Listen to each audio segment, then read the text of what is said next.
Hello, everyone. Happy debate review night. Yeah, we're on two channels today. I am joined, as always, by my good friend Mark Reed, but also our special guest for our big 100th episode-ish extravaganza, our friend and yours, John, the Godless engineer. How are you this evening, fellas? I'm doing good. great. I'm good. Did we ever figure out whether this was 100 or the next one's 100? Did we ever figure that out? Because we weren't sure. We literally had no idea. It'd be great if it was this one. That would pair up wonderfully. But how are you doing, John? How are you doing? Oh, I'm doing great. I'm excited for this review.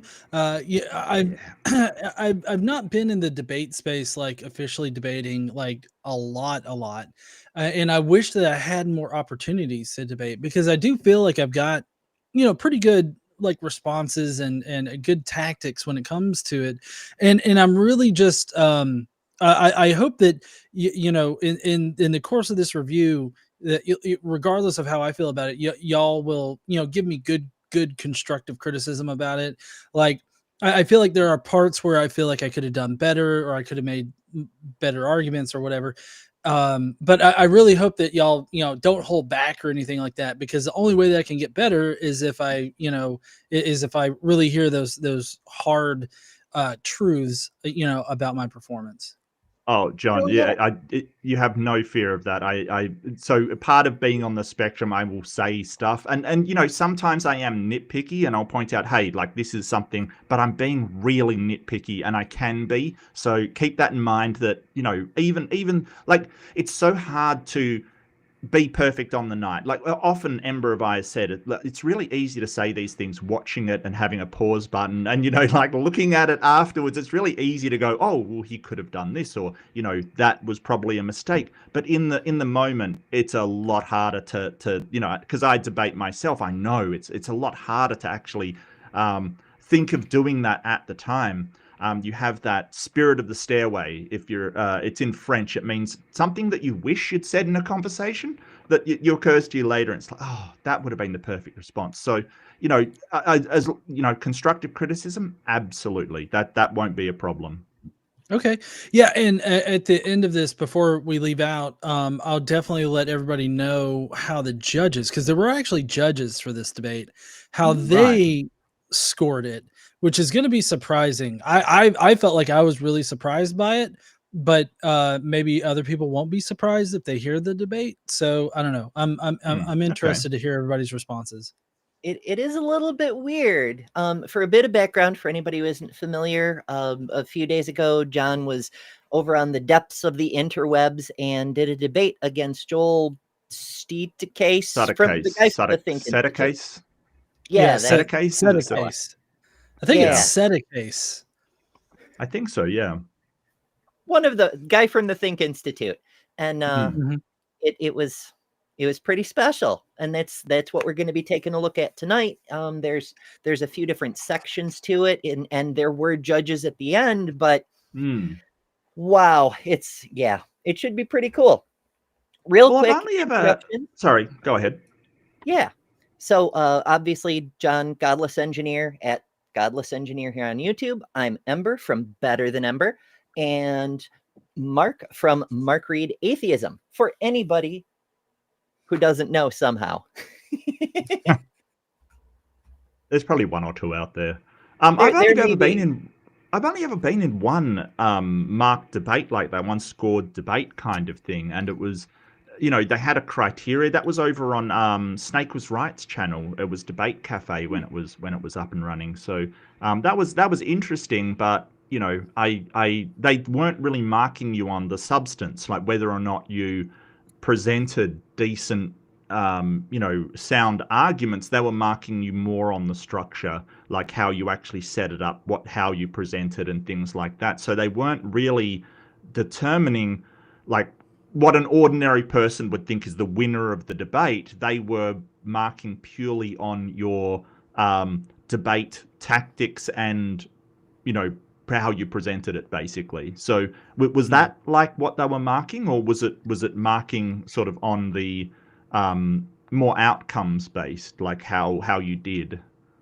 I don't know. Maybe Ember has a better grasp of because I didn't understand their criteria.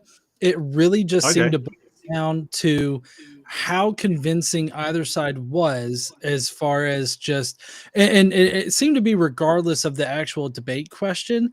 It seemed to be like, how rhetorically convincing is the person, is what it seems to be. And they I think they mentioned something about substance, but like, I really don't understand how people could think that I didn't bring substance.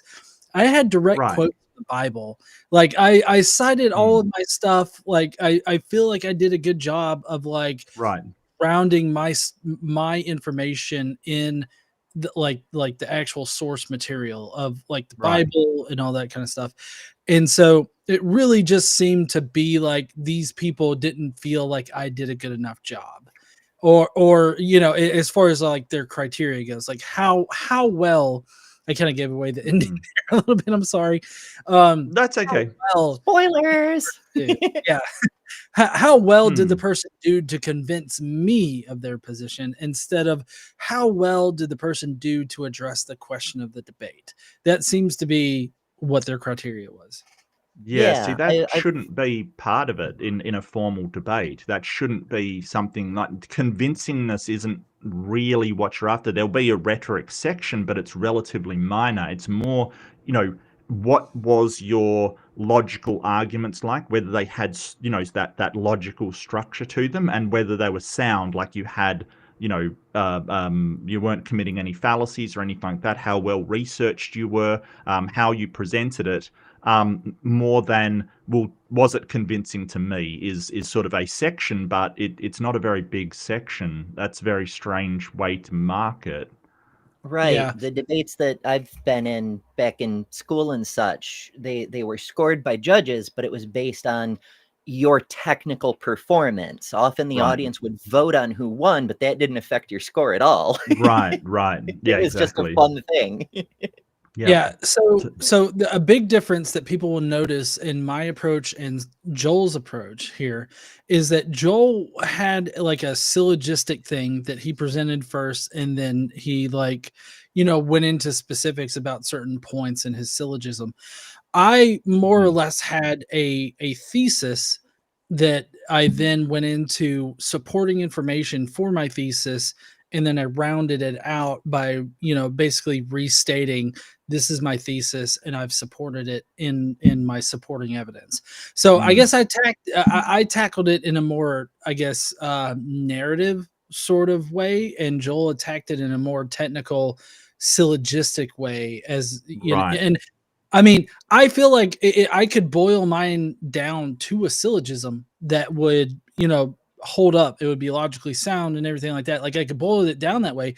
But like, I guess in my experience, people don't get wrapped up in the syllogism too much. But like, if you can explain it, if you can explain it in like sort of a narrative format, in the way that I did it, like thesis, supporting evidence, and then, you know, wrapping it up by you know, restating what your thesis is and that you supported it.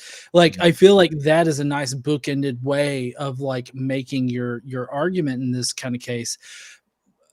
To me, it came off like Joel was trying to emulate William Lane Craig, because I see Craig doing a lot of the things that he did. Timeless, spaceless. Well, I remember the debate that William Lane Craig did with Sam Harris. And in it, like, Craig does a very procedural, like, here is my syllogism. And, you know, he always does. Yeah. He always does. Yeah, I'm gonna do I'm gonna do point 2, because that's gonna be the most, like, one that has the most problems and everything. And so, like, that's how Joel went about it. And I'm just like talking to the audience. Like, I'm just like, hey, look, here's what it is. Here's the supporting evidence. And then I'm going to remind you, like, what the situation actually is. And I don't know. I feel like I had a stronger argument, but I guess we'll just have to see.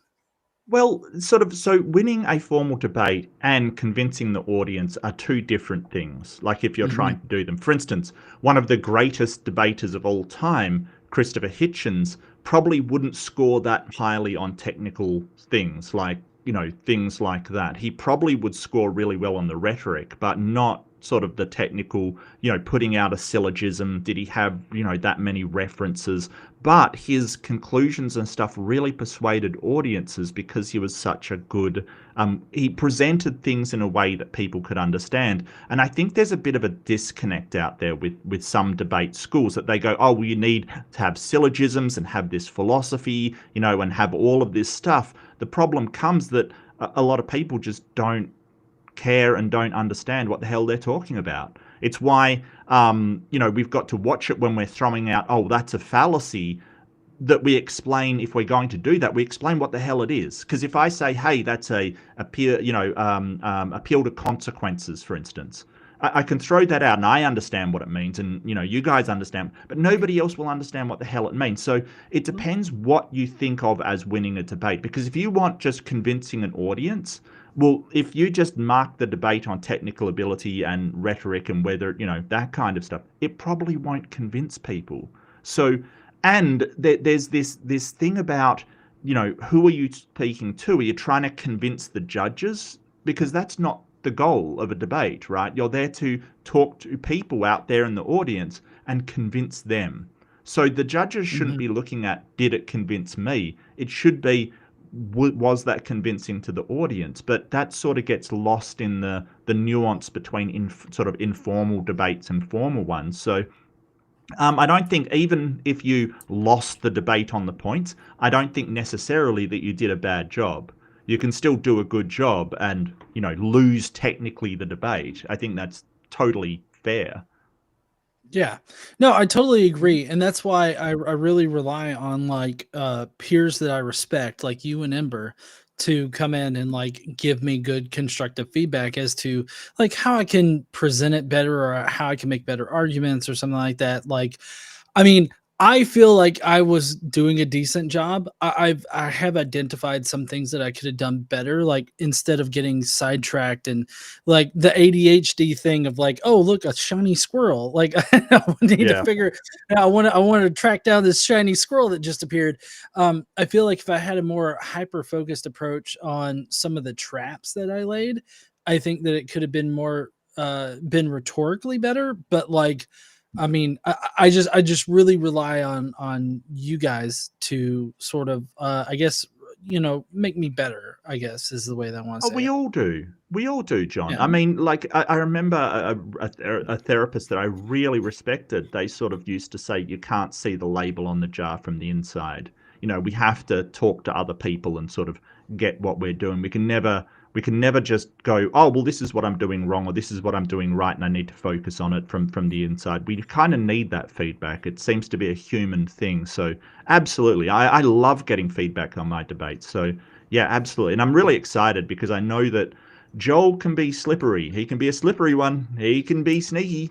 He definitely has that Precept bro energy that sort of, tries to gaslight and tries to, be really sneaky about it. So I'm really looking forward to it. Yeah, it should be really fun. So let's pull up our beastie here. Do we want to be on the bottom or off to the side? Wherever you feel happiest, Ember. I'm running with exactly what you want. Absolutely. Oh goodness. I guess I don't know. I like across the bottom because it makes the video bigger, but on the flip side, we get kind of lost in the other people in the room. Off to the side might be, I don't know. Well, let's run it and see how we feel. Let's mix it up. Let's do it's not that important. It's fine. It's fine. Yeah, all right. Absolutely. Real quick before we get started, make sure you're subscribed at all the channels, because Mark and I go back and forth on each other's channels every weekend with a new debate review. And while GE doesn't join us every time, he does a bunch of cool stuff too. Well, I'd love to get more people on because I as I've said before, I really like to ask, it's really interesting when you sort of see somebody, it's really easy to go, well, this is what they were probably trying to do. But we can ask John, what was your tactics? What were you attempting here? Which is really interesting to me. So I think we're having Leo Filius on next for one of his debates. And I think after that, there was somebody else that requested to come on, and I can't remember. It was Bree. Yes, of course it was. It was Hive Science. So I would love to do more with people on, because it's always fascinating to see, what they were trying to do, and what they were thinking, and I think it's awesome. So I'm so glad you're here. Thank you for coming, John. It's fantastic to see you, mate. I'm more than willing to come on and do these debate reviews. I mean, I don't consider myself a great debater or even a master debater, but I do like. I mean, one of the things that really deconstructed me was like looking at analyzing debates, and so like I really appreciate everything that y'all do, but I more so enjoy and appreciate the debates that happen. I mean, I've been told that I'm good. I sometimes feel conflicted about that. But I try my best, and that's all anybody does. But I think that one of the reasons why I've gotten to where I am is because people have told, I've said, hey, what could I do better? And that's really important. It's really important to say, hey, nobody sits there and goes, well, I'm the best debater there ever was, and that's it. Like, I'm sure even Hitchens himself would be saying, hey, what can I do to improve? I think it's an open-ended thing. So no, yeah. I'm a mass debater. I debate lots of people. I'm a mass debater. That's what I am. Yes, it's true. But thanks, mate. There's even an emoji on Mark's channel. Yep. We'll be over there next weekend. If this goes into a part 2, yeah, sure, we'll get to see it. Oh, goodness. All right. Let's hit it, shall we? Yeah. Okay, well, thank you to our host and my opponent, John. Oh, quick production note. I cut out the lengthy intro. Joel struggled with his technology for like half an hour, and then there's introducing the debaters and so on and so forth. We're going right from his opening. Yeah. Our audience, the judges. Tonight we address the most foundational question of life. Does the Christian God exist? My goal is to vindicate this proposition by showing that the very possibility of understanding reality, what I'll call intelligibility, presupposes the existence of the triune God of Scripture, the Christian God. First, I'll define a few key terms. Then I will present 2 arguments. I will first show that intelligibility obtains or is real, and then that it presupposes God. And next, I will discuss the challenge facing my opponent. So he's off to a bad start because he has a positive proposition of evidence for the Christian God. And I get that he's a presuppositionalist. He likes to do the tag nonsense, but he's outright saying, I am not going to answer the question. I'm dodging it completely. Right. And I think he's also... Sorry, John, go ahead. Oh, no, you go ahead, Mark. No. Go for it. That's fine. Okay. I'll just... Sorry, I was just going to say, like, in his opening, I was totally thrown off by his use of words because he said, like, whether or not the Christian God obtains. And I'm like, obtains what? Like, I had no idea what he meant by obtains, because I guess I'm just used to like that being used in a way like, oh, he obtains the key kind of thing, maybe. I don't know. I was thrown off by his vocabulary in his opening, and so I didn't know what he meant. But I mean, he explains what he means. I don't think that he accomplished it.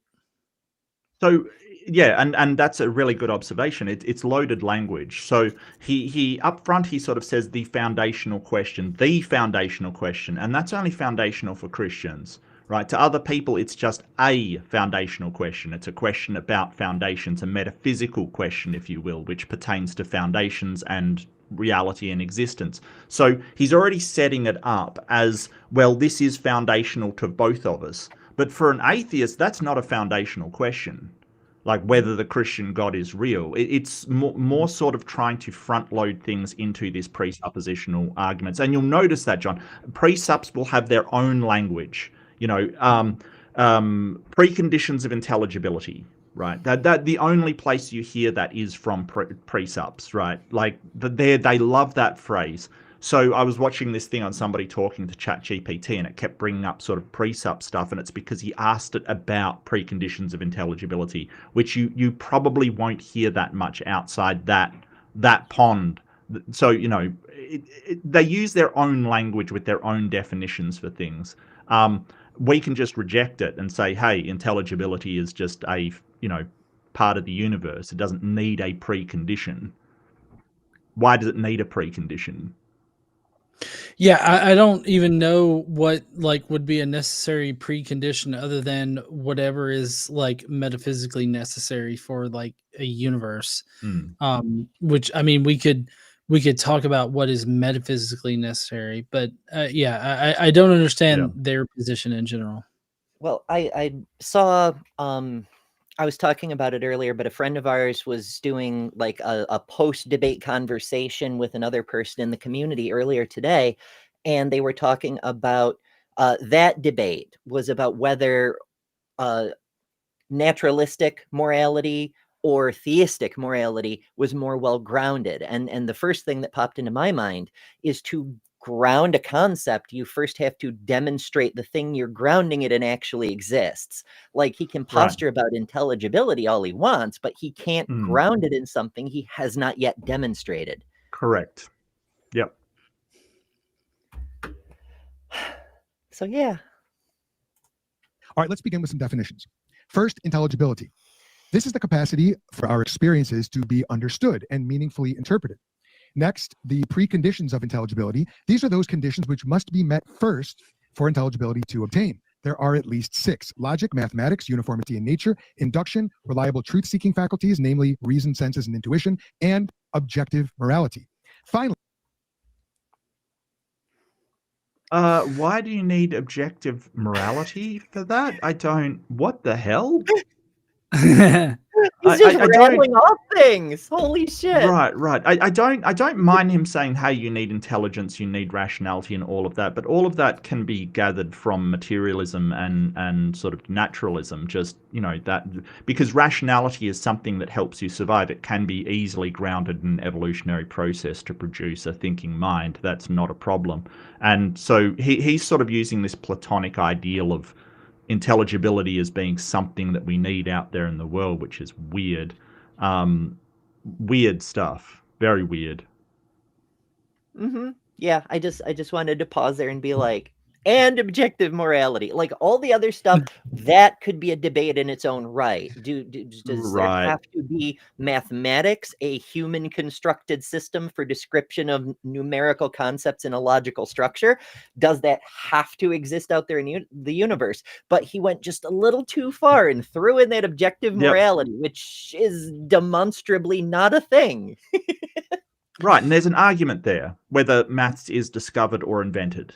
Right. And there's an argument over whether maths is something out there in the world or whether it is a language that we use. I'm a nominalist, so I think it's just a language that we use to describe the universe. But, you know, that's just me. And there is an argument to be made there. But objective morality, that's got nothing to do with intelligibility at all. Even if there were such a thing, so what? Well, and I feel like none of this actually addresses the question of the debate, because the question is, does the Christian God exist? And like all of that, I feel generally is used to assert that just a theistic God exists, and not any one specific one, but just that a God has to exist. And so this doesn't actually address the question of a Christian God. And so you know, I feel like his opening here is starting off very bad. You're it doesn't get right. you to. Sorry, Amber, go ahead. I was just going to say you're getting a little bit ahead of me, but it is a red herring. He throws that out there to get you to fight over all sorts of unrelated stuff when you could grant all of this and be like, okay, cool, I'll give you that. Now show me your God is real. Show me it's Christianity instead of any of the other possible alternatives. And he's got nothing. Yeah. He's still holding a bag. Well, I think that it doesn't even get you to a theistic God, right? It gets you to some sort of deistic God. So theistic means that he interacts with people personally, that he's a personal God that has some influence on the universe around him. it only gets you to a deistic God, because he could have set up all of those things ahead of time and then walked away, and it's still intelligibility would have been there. You've got to do more work to get. I think that he could get to the Christian God from here. That's the thing. Like, if this is just the first setup and he then goes to why it is the Christian God, then he's got an argument. So I don't necessarily mind this. It's just, if he stops here, like a lot of precepts do, then yeah, it's sort of irrelevant. If he wants to try and lead up to a Christian God, then yeah, he's got an argument. But I feel like it's probably going to be a non sequitur of, the Bible proves itself, therefore God kind of nonsense, like circular arguments. It's a virtuous circle, Mark.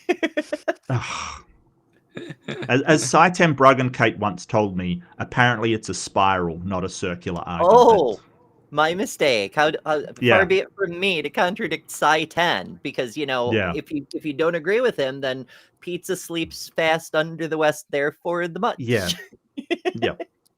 Yeah, apparently so. The word presuppose. For one concept to presuppose another means it only makes sense if the other is already true.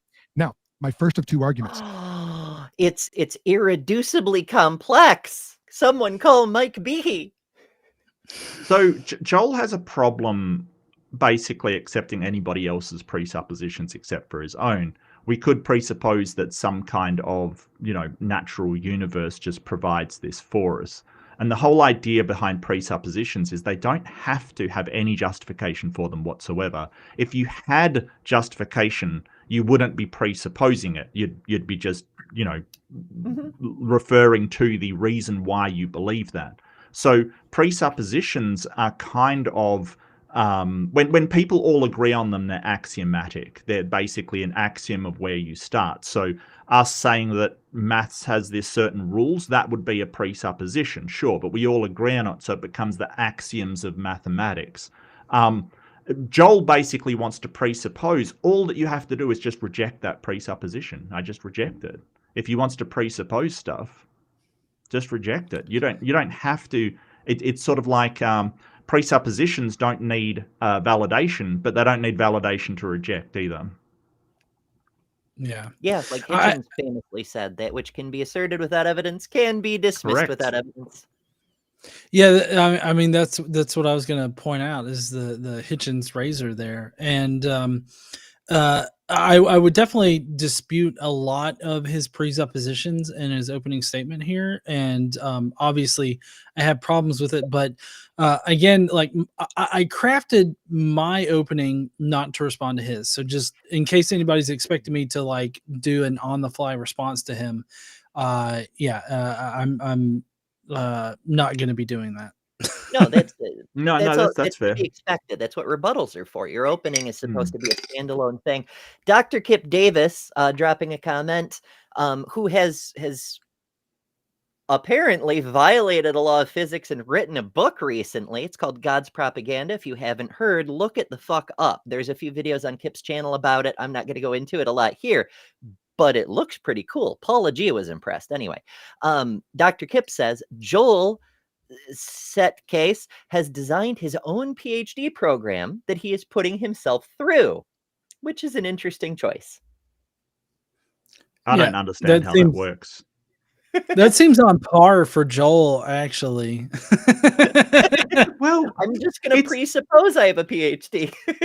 So I said to Ember the other day, what's interesting about this type of creationist is how much they rail against academia, and then they do everything to try and look like they're part of the academia that they reject. So it's almost like this, well, we want to reject all of your science and things like this and academic institutions, your universities and stuff, and rail against them. But then we want to replace them with ourselves as this authority. So they try everything to look like the academic institutions that they reject, which is hilarious to me, because it's like they're not academic institutions because they wear, tan suits and have books behind them and things like that. That's not why they're the institutions that we trust. And logos, oh boy. Oh yeah, that was hilarious to me, how he's like, he's got the freaking coat on, and he's got the old school like accounting lamp or whatever, which is illuminating what exactly, and then of course the logo, Think Institute, across a big old book. Of course, there's only one book, which, you know, it's this book, but still. Yeah, that's right. Yeah. Does intelligibility obtain? Is it real? Yes. Here's why. Premise 1, either intelligibility obtains or it does not. Premise 2, denial of intelligibility is self-refuting. To deny it, one must affirm it, making an understandable claim about reality while denying the possibility of understandability. Therefore, intelligibility obtains. It's unavoidable. Now for my second argument. This is my main argument. Why does intelligibility presuppose God? Premise 1, if God does not exist, then the preconditions for intelligibility must be accounted for without him by atheism. Premise 2, but atheism cannot account for the preconditions of intelligibility. No, not necessarily. It, like, It's sort of, embarrassing. you know, so when we're talking about accounting for things, it's basically saying, hey, there can be a reason for it. You can use magic to account for the preconditions of intelligibility, right? You can use anything to. Right. Well, we can if we want. Like, there's nothing that stops you from being an atheist. What he's doing is doing a false dichotomy, right? It's either a god or it is nothing at all, right? You cannot account for it. And that's not true, because even if I'm an atheist, I don't believe in a god, and I say it is a magical force that flows throughout the universe, you know, just a naturalistic magic. That accounts for it, and it's not a god, right? So he's not actually, you know, his syllogism isn't actually adding up here, because he's basically saying, well, it has to be a god because there can be nothing else that accounts for it. I've just accounted for it. I don't believe in that thing, but I've just accounted for it. I mean, it's clearly nil, the great not god and creator of creator gods, which also accounts for where the gods came from. So it's a superior answer, obviously.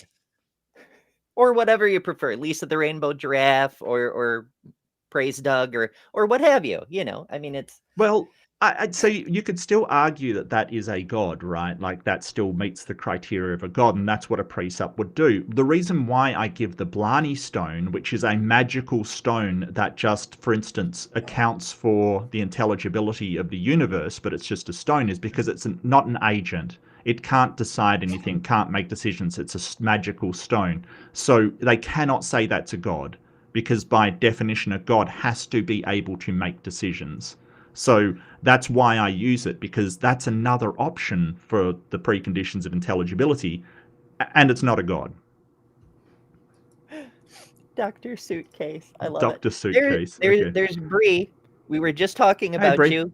We haven't forgotten. You're on our list. Hi, Bree. 4, the triune God of Scripture exists. Let me defend premise 2. Let's walk through each of the 6 presuppositions, or preconditions rather, of intelligibility, and let's see how each one presupposes God.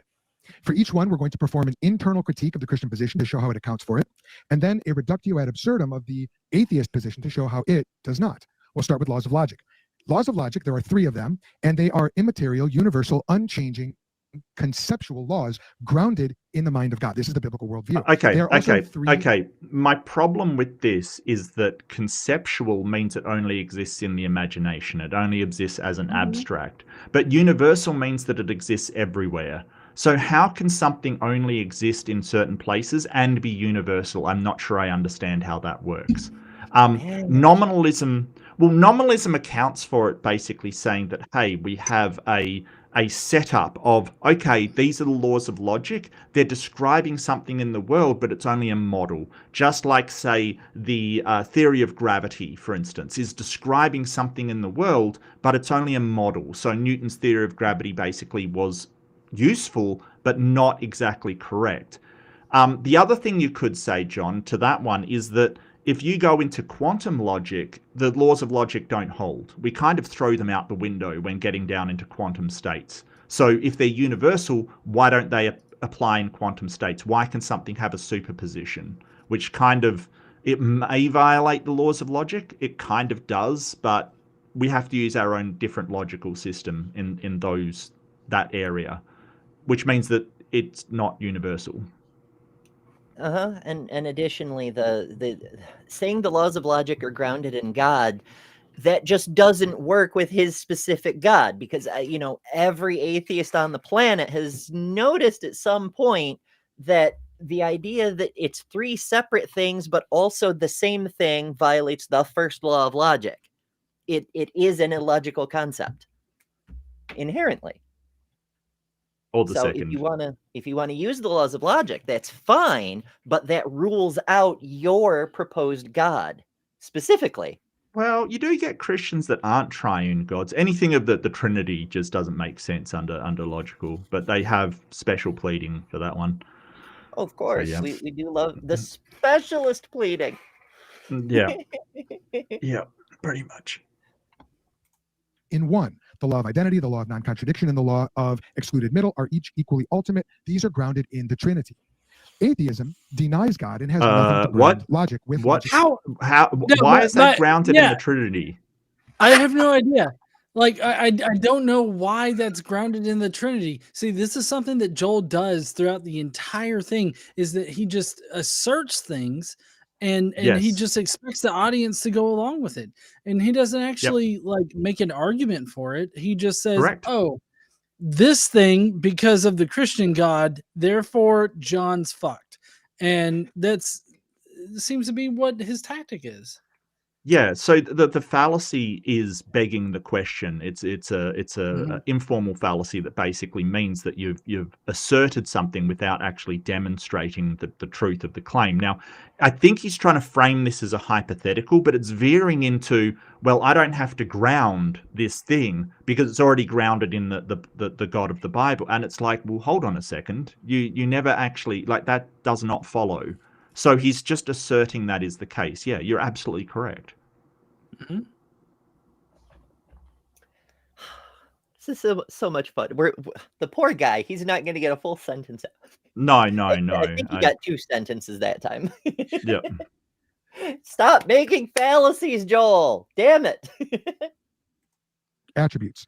Next, mathematics. The principles of mathematics are immaterial, universal, and unchanging, grounded in the mind of God. The Trinity solved. No. This is unchanging? where we run into that whole, is it described or invented? Because the principles of mathematics didn't include the numeral 0 until the 11th century. They do change as we discover more. Now you can say it was always there, just waiting to be discovered.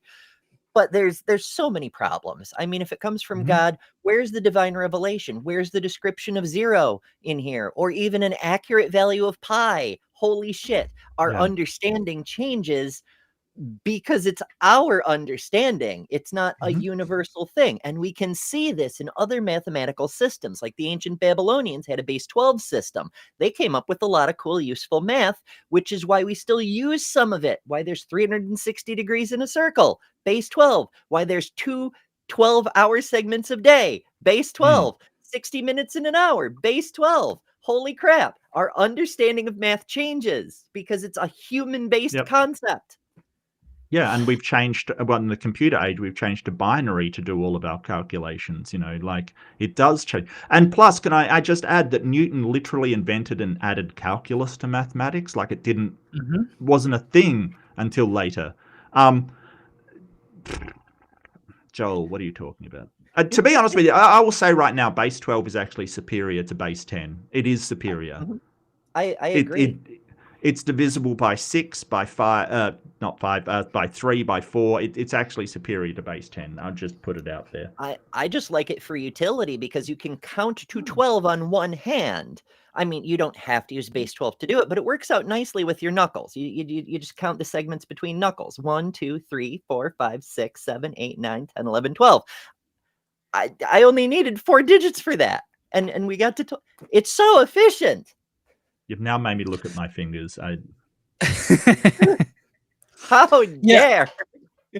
I mean, anytime anybody says that, like, mathematics or even like the underlying mathematics of everything is like somehow static or like it's unchanging or it's like absolute, it's like, no, mathematics as we know them is something that we've constructed in order to describe reality. And so And I frequently cite like Newton as like a good example of how we've changed mathematics in order to better describe our reality, and it just seems to go over their head. Well, you can Like, use really? maths to describe things. It can describe anything, including things that don't exist, right? You can use mathematics and mathematical equations to come to anything. What we're doing is we're just using the equations that reflect the reality around us. So really, that's what we're putting into practice. Now, I still think there's a massive argument over whether it's invented or found. It just, to me, maths seems to be a approximation of sort of the rules or the laws of reality, like just the reality around us, and we're just using mathematics to reflect it. And maths can reflect anything, including inaccurate things. Like there's no real problem with doing a calculation with pi as 3 instead of 3.14, whatever. It's just it will not reflect reality when you do it. Yeah, it's less precise. I get that, mathematicians consider, is it invented or discovered? They yes, great, but you can use it's a descriptive system. It is a language. It's just a very logical, formal language. And so you could say the same thing about English. Is English invented or discovered? Because we constantly are creating new words to describe new concepts. Are those concepts platonic existent things that we're just getting around to describing, or are we inventing the thing? Now, there's a whole long tangent to go on about that, but the point is, from a mathematician's perspective, they'll often say yes, and you definitely can consider it to basically be a language. One of many possible languages you can use to do mathematics with. Base 10, as we said, not the only option. Hexadecimal's popular too. Yeah. Mm-hmm. Is the problem of the one and many, and God grounds the principles of mathematics. Atheism denies God and has nothing to ground math. Okay, Math okay, just 1 second, sorry. Okay, just 1 sec. The problem of the one and many is an old problem. Like it is something that no one's really got an answer for, like hard solipsism or something like that. Like one of the real big problems, and that is sort of how something can be one thing, like I am one thing, but there's also many cells in my body, right? So it's sort of like we look at things as one, but how can it be one when it is in fact made up of many different things? It's just this sort of philosophical problem.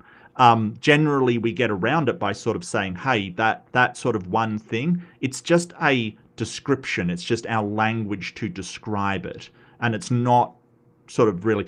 there's even a sort of hypothesis by quantum physicists, and this is just a hypothesis, that the universe isn't many things. It's just one thing, and it's all quantum entangled. And that's a hypothesis, but nobody really knows. But Christians don't have an answer to this either. Like why we consider ourselves one discrete thing when really we're made up of many things. Like they don't have an answer for it either. It's a fun thought exercise. I mean, we can come up with reasons from an evolutionary standpoint. Why is there consciousness? Is it to do the intelligibility of the universe, or is it because there's an evolutionary advantage for a big old cluster of cells like ourselves to think of ourselves as one discrete organism, the whole thing as one entity? I tend to lean towards that one, but who's to say? With atheism, science depends on uniformity in nature and induction, and it is the sovereign creator in the biblical worldview that can guarantee nature's order. The idea that... Hold on. I see a problem here. In a universe without a God, we would expect uniformity of nature because the universe has no choice but to follow the laws of physics and whatnot. Whereas in a universe with a God, you would expect to see discontinuities where the miracles happen and so forth. And we don't see those. Now, of course, absence of evidence is not evidence of absence. But the thing is, you can't say the universe never demonstrates miracles, therefore God. Those are separate circles that don't overlap. The future will be like the past, and our ability to reason about the world. Yes, miracles can happen, but they're meant to be weird to prove a point. Atheism, on the other hand, denies God and cannot account for uniformity in nature or induction. The atheist's belief in these things, and he does believe in them, is there...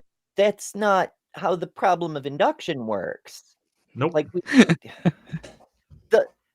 the fuck is he saying? Like, you can point at you know, how do you know the sun's going to rise tomorrow? It's induction, but it's more than just, oh, you're looking at the past to try to predict the future. It's also, we've seen an established pattern of data, and through skepticism, we have no reason to suppose it may change. And it's a thing that precepts don't like to go into. They don't want to say, oh, you don't know. It's not you don't know. It's we don't have a reason to think otherwise. It's the same reason we're atheists. We're not out here saying there is definitely for sure no supernatural being of any kind. It's we have no reason to think so. That's skepticism. Shit. I get excited sometimes. Yeah. Hey, that's totally fine. I like it. Bob says atheists cannot account for miracles. Checkmate. Right, and that's essentially what Checkmate, he's saying. Atheist. You're fucked. Whereas in a naturalistic universe, we would expect natural laws to produce deterministic outcomes.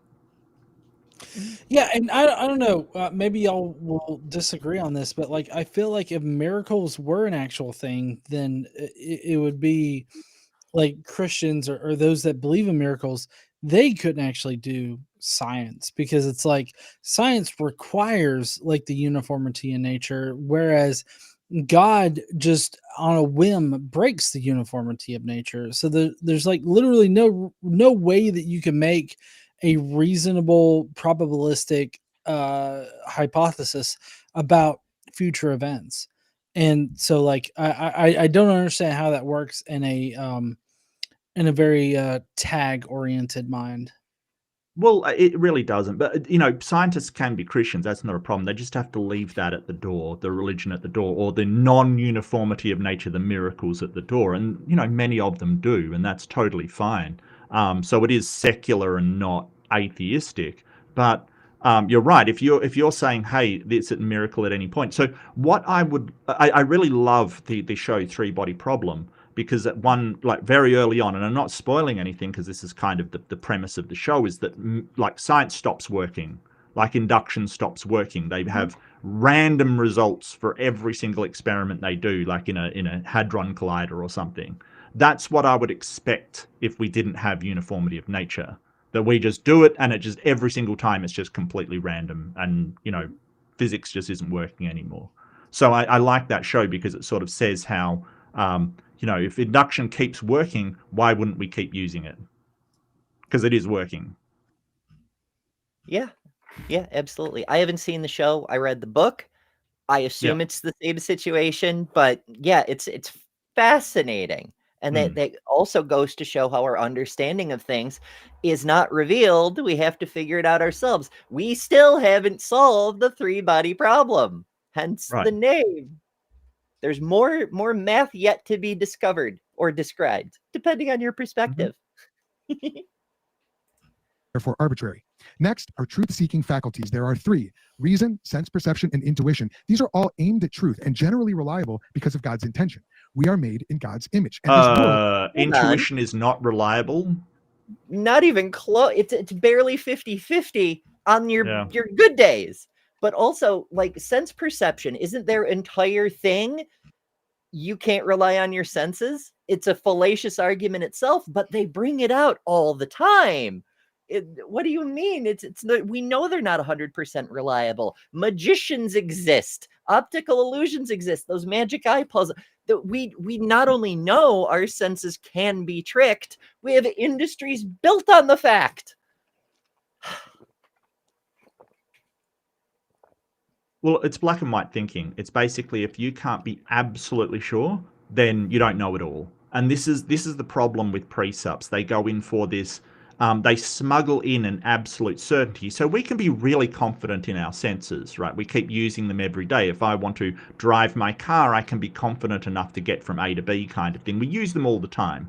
Now, that they're not 100% reliable, we know that, absolutely. I agree, Amber, we know that. But the precept wants to say, well, if you can't be absolutely sure, then you don't know it all. And that's black and white thinking. That's this idea that it's all or nothing. Whereas what we can do is have a reasonable confidence in our senses, but check on things. If I see a purple elephant, flying across the sky, I can check with other people. Did someone put LSD in my coffee, kind of thing? Like we can actually determine this. So this is a problem with precepts in particular, that they want to say, well, if you can't be absolutely sure, then you don't know it all. No, that's not how that works. That isn't how confidence in your senses works.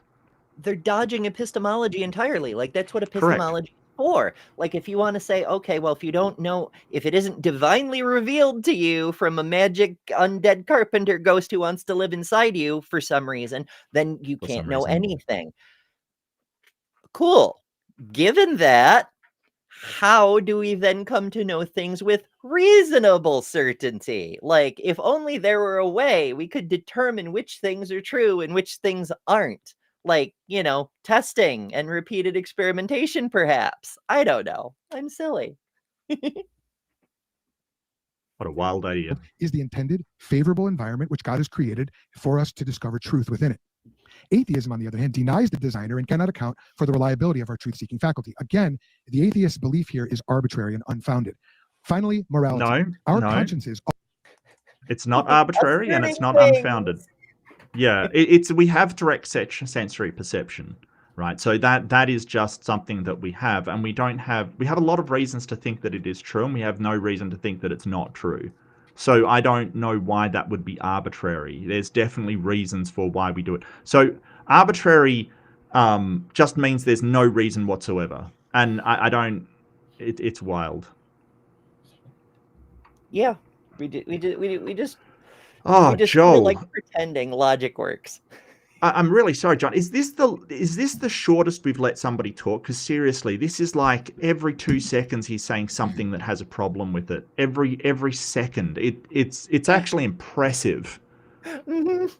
This is why we rarely cover precepts, partly because there's not all that much to talk about, but also because there's a lot to talk about. Yeah. Yeah, and I just want to point out that none of this is actually addressing like a specific Christian God. All of this so far is like a setup to just theistic belief and not specific Christianity. And like I feel like this is an important part of his opening, because like his opening is supposed to be like his strongest unopposed case for his position that Christianity is like true, or that the Christian God is the God that exists. And so he's only so far made an argument that just a general God exists, right? Yes. That some God of some description somewhere exists. This is nothing to do with Christianity, correct? Well, he did throw in Trinity, but he didn't tie it to anything. He just threw it on the pile. Or triune, rather. Whatever. Alert us to when we are doing something wrong. And they even commend us when we're doing something right, as explained in Romans 2:14 and 15 in the Christian worldview. Morality is a vital element of intelligibility. Many obligations are both universal and interpersonal, such as prohibition of murder, the obligation to treat others fairly. This reflects the nature of the triune God who is good, righteous, and who is love. Atheism cannot explain morality as anything other. Wait, is he righteous or is he love?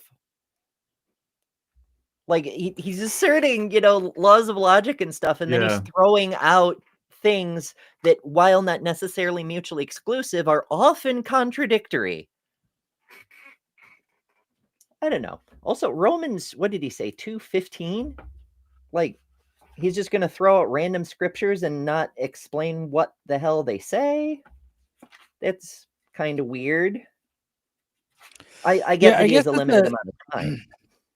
Well, yeah, but in my opening, as people will see, I feel like I present like, the concept and then I cite the scripture. So it's like, what the scripture is going to say by like the context that I put it in.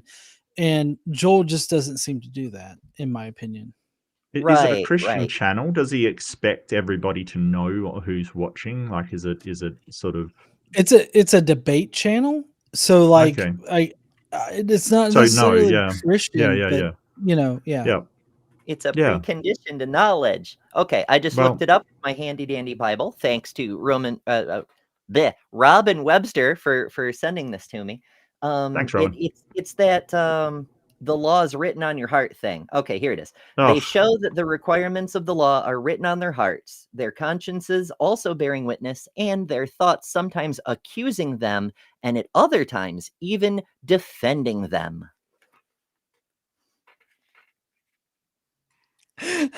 Mark, I love your reaction. I just don't like a book says a thing. Like he hasn't established that book has any kind of authority in this situation.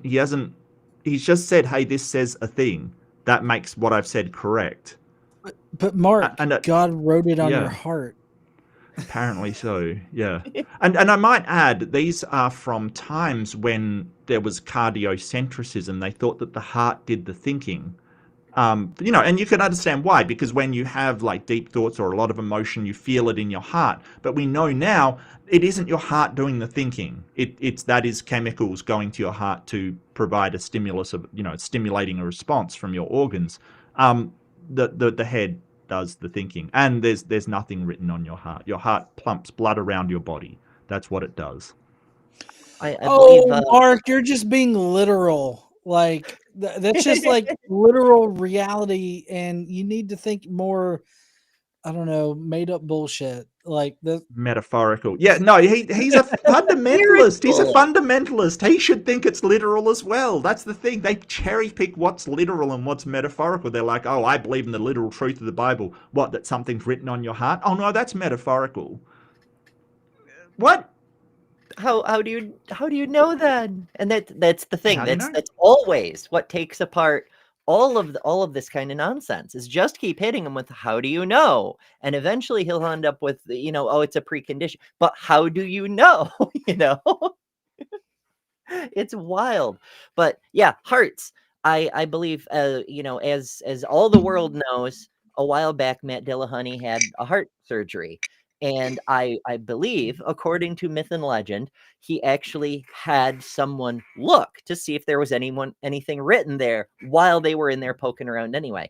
And unless it's in some really weird language like cuneiform or something, maybe, I don't know, but they didn't find anything, strangely enough.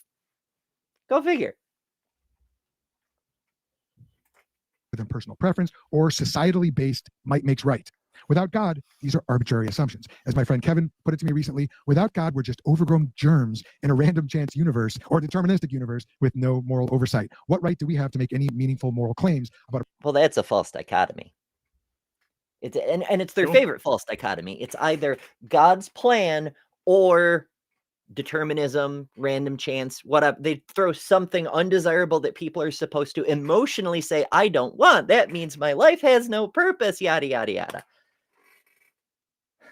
But that's not how that works. It's not either or.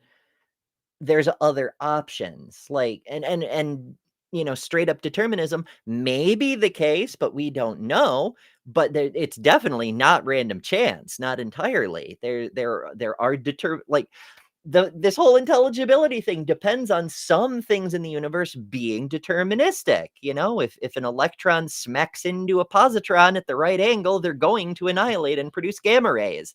It's not random. The thing happens, Oppression, murder, slavery, theft, or anything else. All we can do is describe the way things are, not the way they ought to be. Actual morality is incompatible with atheism. Now, each of these 6 preconditions makes perfect sense. I would argue that actual morality is incompatible with this book because of the moral horrors that it holds up as righteous, but that's just me with my subjective atheism or subjective ethics, whatever. Words. Yeah. I don't know if we'll get to much of the question and answer section, but it seems very much like Joel seems to think that his special pleading for God absolves God of the horrible actions that he commits in the Old Testament. and he seems to really derive a lot of his argumentation from divine command theory. And I don't know if it's just me, but like I just find that incredibly insufficient to like excuse God for things. Like just saying, "Oh, well, he's God, so he can do this." Like that's not good enough for me. Like I spent so many years of my life, like 25 or more, like just accepting what people told me, and like if it rubs me the wrong way, I'm not going to just automatically assume like, yeah, that's true. Yeah, sure. Whatever that person says. I feel like you have to have a good reason for it, and I just don't think that there's a good reason to say God, because God is God, that makes it okay for him to do things. But that's ultimately what he says. I don't mean to ruin like any of the future part of this debate, but like that's ultimately what he has, is just a special pleading argument. And maybe you guys can like correct me on it if that's not what he has, but like I feel like that's what he has.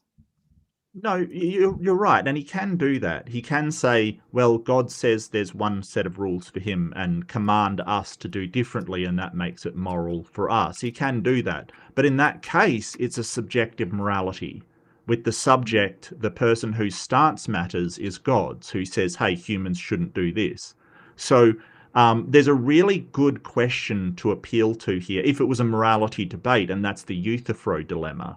It's where does God get morality? If it is the case that God decides what is moral for humans, then it's subjective. And he just said, and it could change tomorrow. He could say, hey, now murder's fine and go do it. And that's moral now. But it is subjective. So all of the objections that Joel has against subjective morality suddenly bites him in the ass. The other thing is, well, if it's not coming from what God says, if it comes from some other place, then you're kicking the can down the road. They've got to say, where is God getting this morality from? And if it is objective, what is that objective source? So a lot of them like to appeal to God's nature, right? And say, oh, it comes from God's inherent nature. Well, the problem there is that things act according to their nature. So things will, I will act according to my nature, Ember will act according to her nature, everybody acts according to their nature. So if it does come from God's nature, then everything God does is moral, because that's its nature. So all of the horrors in the Old Testament, that is moral for humans to do. So they've got problems where it comes to their morality. But divine command theory, that inherently is a subjective morality, because it's God gives commands of what morality has to be, right? So that's basically divine command theory. The problem with that is it always just subjective according to what God wants. So yeah, God can say, hey, if you don't do these things, that is moral and you get sent to hell, but that's just his subjective opinion. You can do bad things and you will get sent to hell, but the morality is just subjective. And I might add, it's also a might makes right. If there's a more powerful nil creator of God and not God creator of gods, if they're more powerful, then he gets to decide what morality is. So there's definite problems there where it comes to divine command theory. But of course, they will just say, hey, there's some sort of. But you're right, it is kind of special pleading. If you're saying it's objective, morality is objective, but does not apply to God and humans the same way. You're giving a special exemption for a God, unless it's just his say so. And in that case, Joel's screwed, because it's the exact same subjective morality that he's railing against right now. Yeah, and in this debate, I feel like Joel only had like special pleading type of arguments, in that he affords God like the special, I guess, permission to like treat humans whatever way he wants to. And I feel like unless you're approaching it from a humanistic standard, then you're not actually approaching it from the best possible outcome for humans. You're approaching it from the best possible outcome for God, but that's not necessarily Yes. what it means for what's the best possible outcome for humans and human society. But I do want to give a big fucking shout out for Misinterpretations. We recently met her at NanoCon. She's in the comments. She's and awesome. She's just Yeah. awesome. Yeah. I love her. I need to get okay.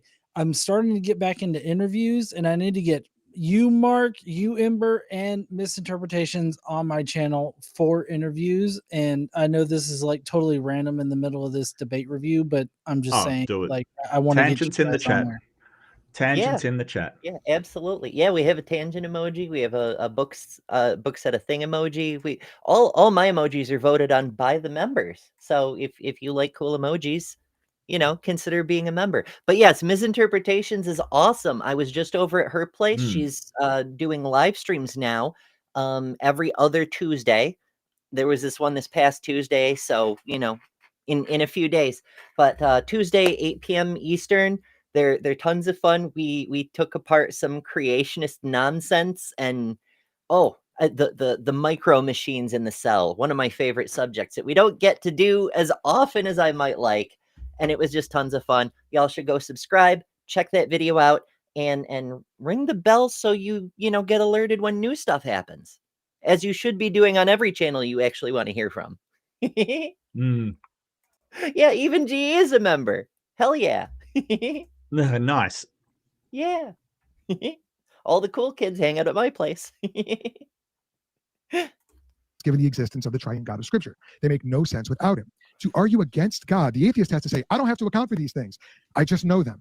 But that's not an argument. It's an admission that his godless worldview is inconsistent with them. So intelligibility is true, and the Christian God accounts for intelligibility, and atheism cannot account for it. Therefore, atheism is not true, and therefore the triune God of Scripture exists. Now, no. You don't. This is the bullshit the creationists do all the damn time. They're like, oh, well, whale evolution is bullshit, therefore evolution is bullshit, therefore automatically creationism. No, you still have to demonstrate your thing. Even if you were right, which you're not, but even if you were, you can knock down all of science. We can throw out all the textbooks, all the fossils, all the research, all the data, everything gone. That still doesn't prove your bullshit. Yes. You have to show us your thing. So he's doing two things here. Number one, as you said, he's doing a false dichotomy. It's either God, it's either naturalism and materialism, or it is the Christian God, right? That does not follow at all. Like as Amber said, you could completely destroy naturalism, uniformity of nature, all of this stuff that science has. It doesn't get you one iota closer to your God or a God. Can be magic, can be spirits, can be things that aren't gods but still not naturalism, right? So there's that thing. But he's also doing a sort of a argument from like trying to say, well, if you don't know, it's called an argument from ignorance or a god of the gaps, basically. Yeah. If you don't know what it is that creates this, that is, grounds intelligibility, then it must be a god. No, that does not follow. There could be all kinds of things that ground it that I don't know about and not a god. Like that does not follow at all. And just because I don't know what grounds it, doesn't mean that he gets to say it is his God. That's just saying, hey, well, you don't know, so it's my God. No, that doesn't follow. Plus, we can ground intelligibility and a lot of the things that he mentioned. It's just the universe having natural laws. That grounds it in the natural laws and deterministic nature of the universe. However it formed with these natural properties that we describe through all of maths and things like that. It works in a uniform nature. So we don't need to ground it more than that. That's all we need. That accounts for it. Hell yeah. And you know what else we can account for? What's that? Super chat from My Unfinished Song for 222 USD. Thank you so much. And says, hail Ember, Mark, GE, and Micro Machines in the Cell. And then My Unfinished Sock chimed in for another $2. Thank you so much. And said, don't throw fossils out, like and share instead, which is good advice for all of us. Absolutely. Thank you.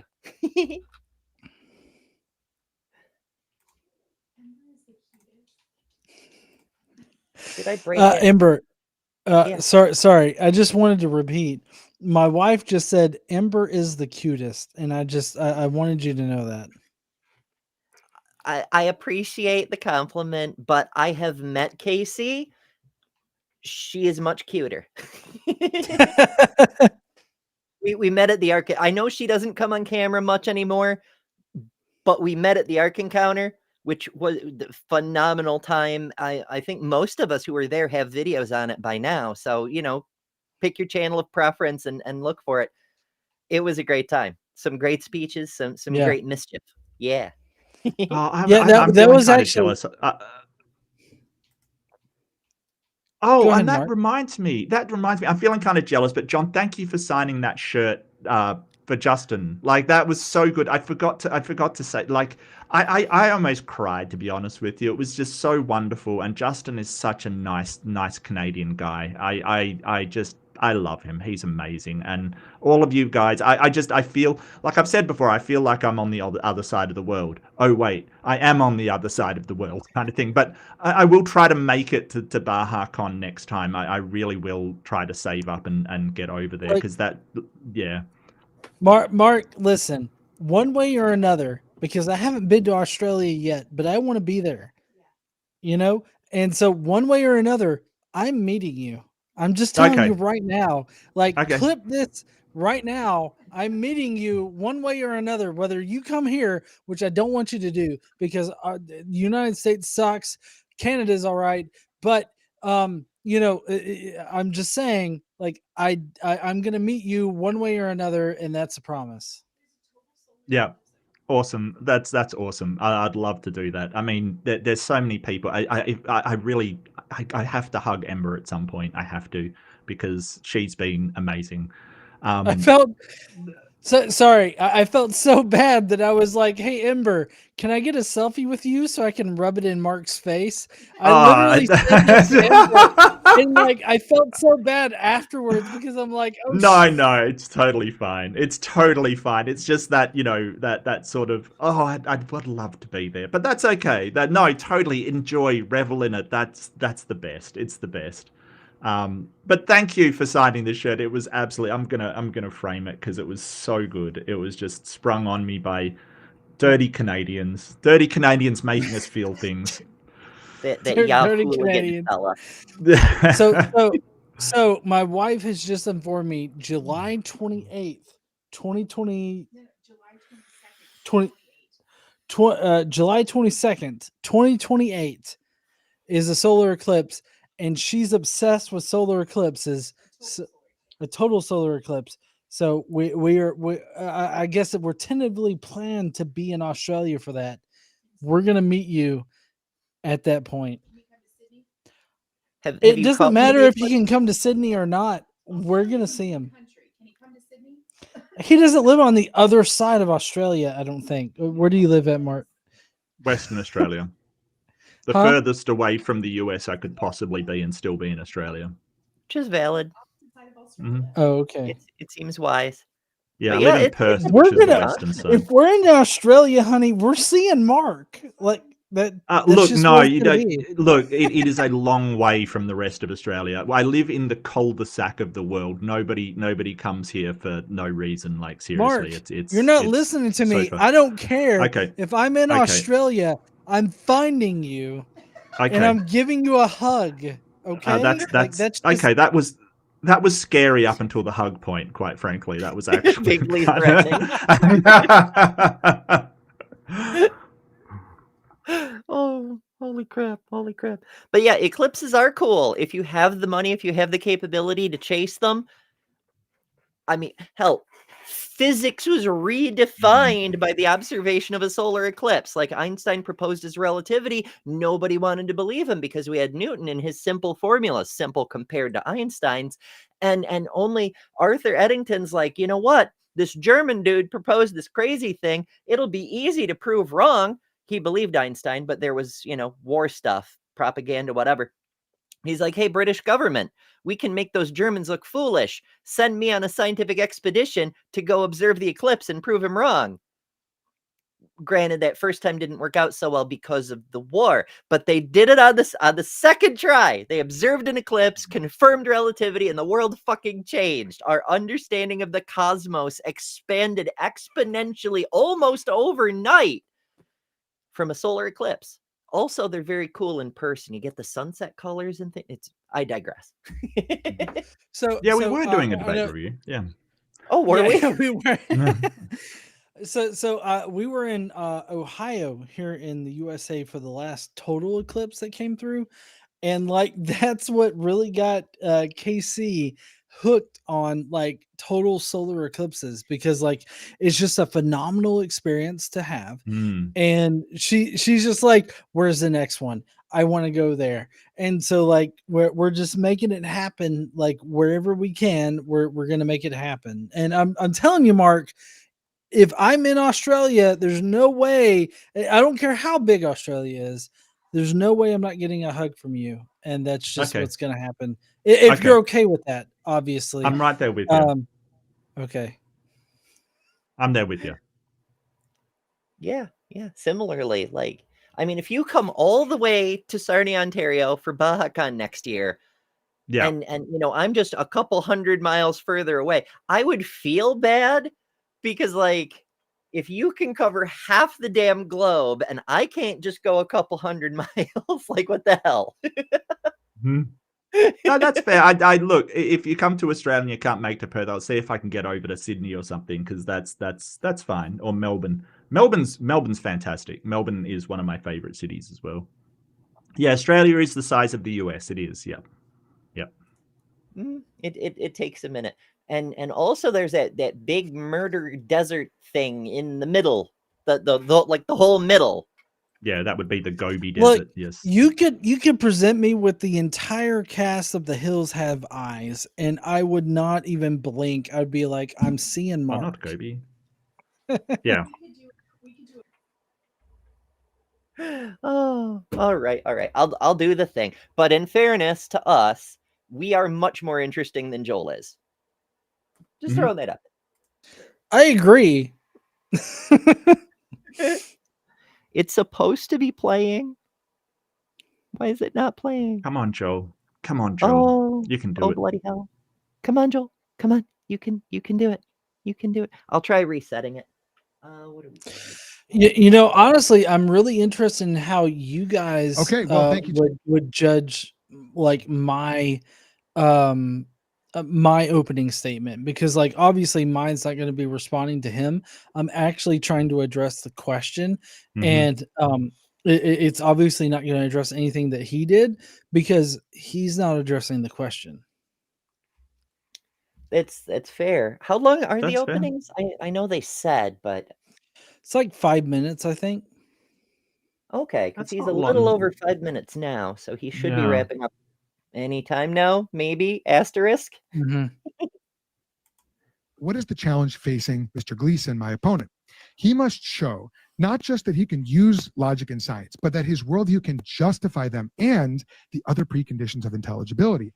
If he cannot, he forfeits the very tools needed to argue.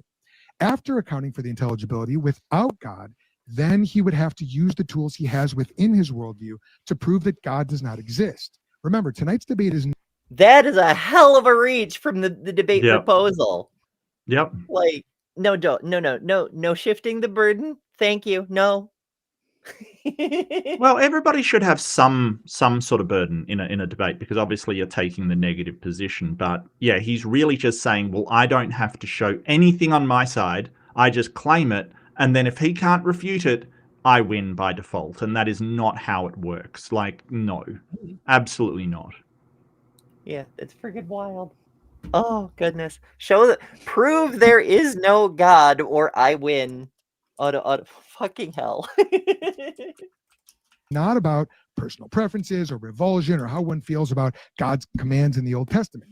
My opponent may object to God's character or the Bible's morality, and I understand that can be very personal and very emotional. But without God... Is that even possible under Joel's worldview? Like, if God is the source of morality and it's objective and absolute and all that crap, the fact that we can feel because it's written on our hearts, remember, we can feel that the actions in this book are immoral. How does that work? Well, so the way that I take it is that Joel is not using his own personal whim for his moral judgments, but he's using some kind of source that's external from him. But I would contend that everybody does that, in that, you know, morality in general is a subjective topic, and can never really be transcendent or objective in the way that Joel is trying to make it to be. So, like, me appealing to, say, secular humanism, which is something that I bring up in this debate, me appealing to that is the exact same thing as him appealing to God. Like, I'm saying, oh, look, here's this standard outside of myself that I am judging, I'm using to judge these moral actions. He is appealing to a standard outside of himself that is God, that is judging these actions. And so, like, in that respect, we're doing the exact same thing. It's just that God thinks, or Joel thinks that he's superior because he's using God, or this concept of God. But I mean, I think that God is just, some asshole who made up the rules for God. And like, that's just what it is. And which may essentially makes it no different than secular humanism. Like, it's just some person that made up rules that puts people and life in general at the forefront and at the prime consideration of all moral judgments. And so I feel like in that respect, we are basically on the same level. We're discussing the same thing. We're making the same kind of judgments. It's just that we have different end goals. I care about how my actions affect my fellow humans, Homo sapiens, as well as fellow life in general. He cares about some magical mage that has particular tastes and how to bedazzle an ark that's to carry his sacred word that places women as property and says that you can own slaves. So, like, I feel like there's a major difference between the two. Yeah.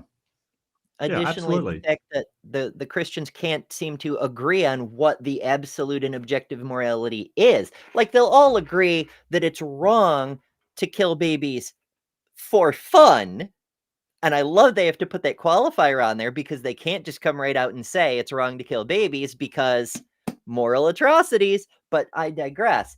But beyond that, they'll argue, is it justified to kill in self-defense? Well, in one passage, Jesus says yes. In one passage, Jesus says no. And the prophets all have a mixed bag of ideas. So the Christians are confused.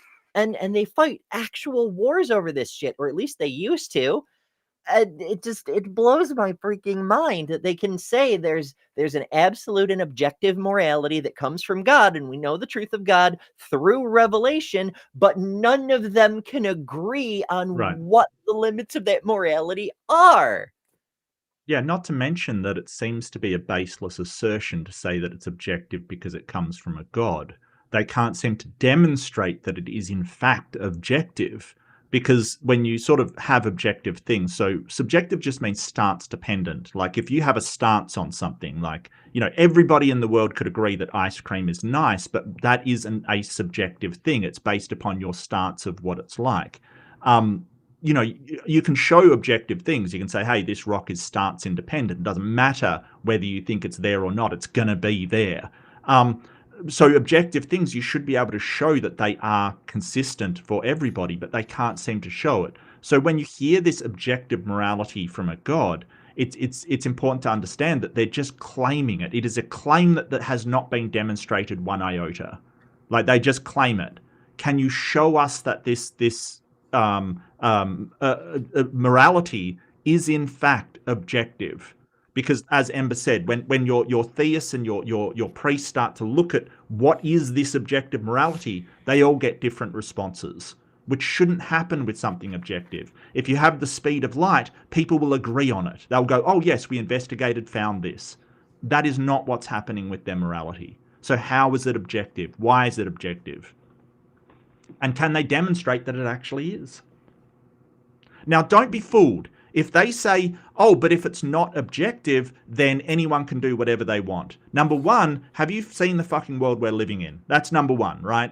Number two, that's an appeal to consequence. It's basically saying, oh, because I don't like the consequences of this thing not being true, then it's not true.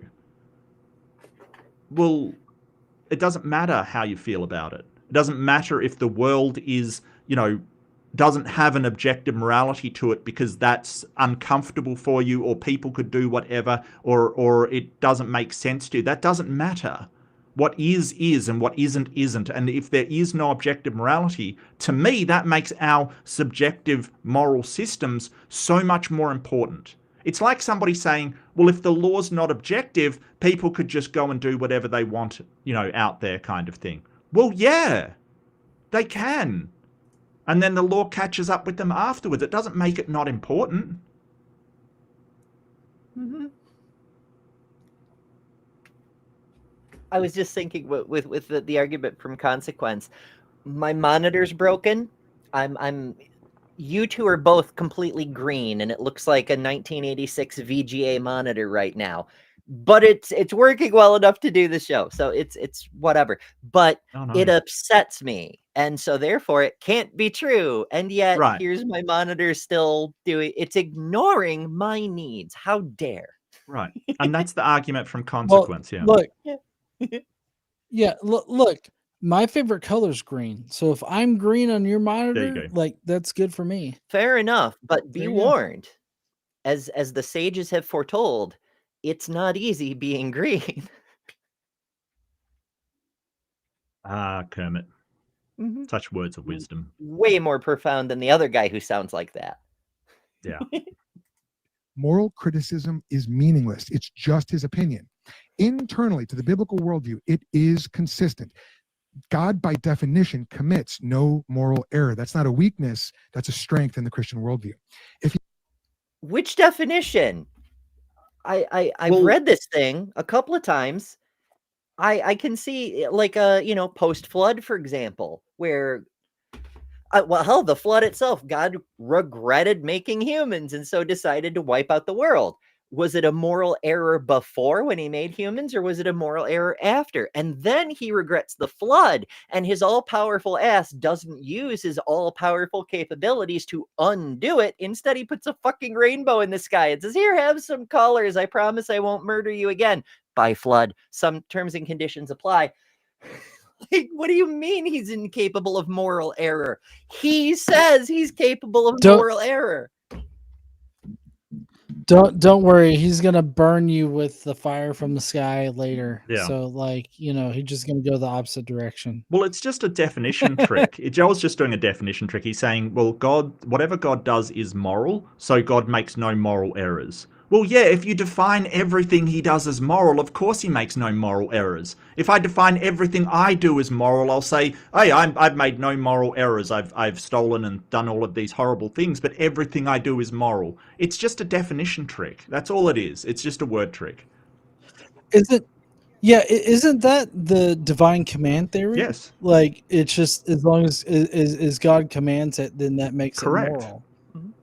Yeah, never mind. I just told you thou shalt not kill. I'm telling you now, go kill every man, woman, and child except the virgin girls, which you keep for yourselves, except for, the usual 1 in 500 that you sacrifice to me. Because child sacrifice is a thing that we do, and there's no moral problem with that. It's just fucking wild. That's divine command theory for you. And also shellfish are bad. And so is bacon. And no mixed fabrics. And a few other rules. He accuses the Christian, myself, of circularity for my trust in the Bible. He will completely miss the point. Every worldview rests on ultimate foundations. The question is, which foundation makes sense? Which foundation makes reason, morality, and science possible? Okay, so to summarize my argument. I'm not sure that's true. Like we could base our models on certain ultimate concept, but they're always tentative. They're always pending further review and additional information, because we're very aware of the reification fallacy, which is don't confuse the model for reality. And what we've got here is Joel going, look, I have a model based on this, which isn't actually based on this. But never mind that. I have a model, and therefore this is true. And when there's a conflict, reality is what's wrong. Like, that's not how that works. Like, when there's a conflict, you're supposed to go with reality and amend your model, because otherwise you're not dealing with reality. Like, there's a utility, there's a reason we do that. It's crazy town. Intelligibility obtains, meaning it is real, it is true. To deny it is to affirm it, that is self-evident. All 6 preconditions of intelligibility presuppose God. Atheism cannot account for intelligibility. Therefore, okay, so he's God, mixing up presupposing, right? If he's saying these are the reasons why we believe in God, he's not presupposing. What he's actually doing, but trying to make it seem like he's not doing it, is he's front-loading the God's true up front, and then saying, well, it accounts for all of these things, so the fact that it was true is confirmed by these things. This is a completely wild way to do epistemology, because what you're doing in epistemology is basically what you're doing is you're saying, how do I come to the knowledge of these things? How do I start with my consciousness and then find out what is real? What he's doing is saying, I'm going to assume this is real up front for no reason whatsoever. That's the presupposition. And then I'm going to confirm it's real with these things I see around me, which is a wild way to do epistemology. It's sort of antithetical to everything we think about.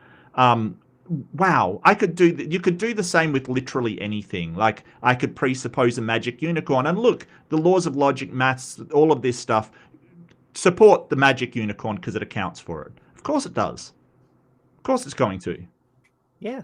Have you tried looking at the trees? Yeah. Behold. Oh shit, the trees, you say? Yeah, trees. Holy fuck. I know. Haven't thought of the trees yet. I've never looked at arbor before. The arbory.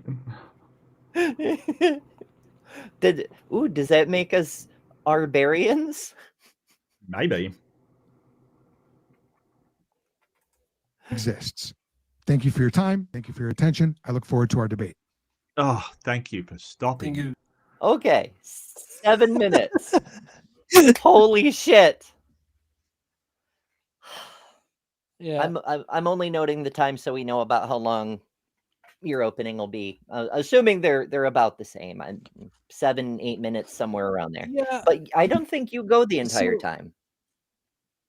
No, I mean, I feel like there's definitely a disparity in how Joel is presented and then how I'm presented.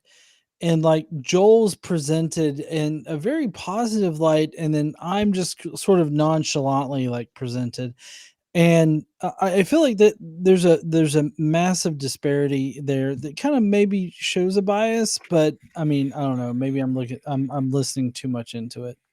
Well, possibly. I think, yeah, I don't know. It to me, Precept is, it's not there to convince anybody who doesn't already believe in a God, because you've got to front load the God up front. You've got to basically say, well, we presuppose this is the precondition for intelligibility, and you've got to assume that up front.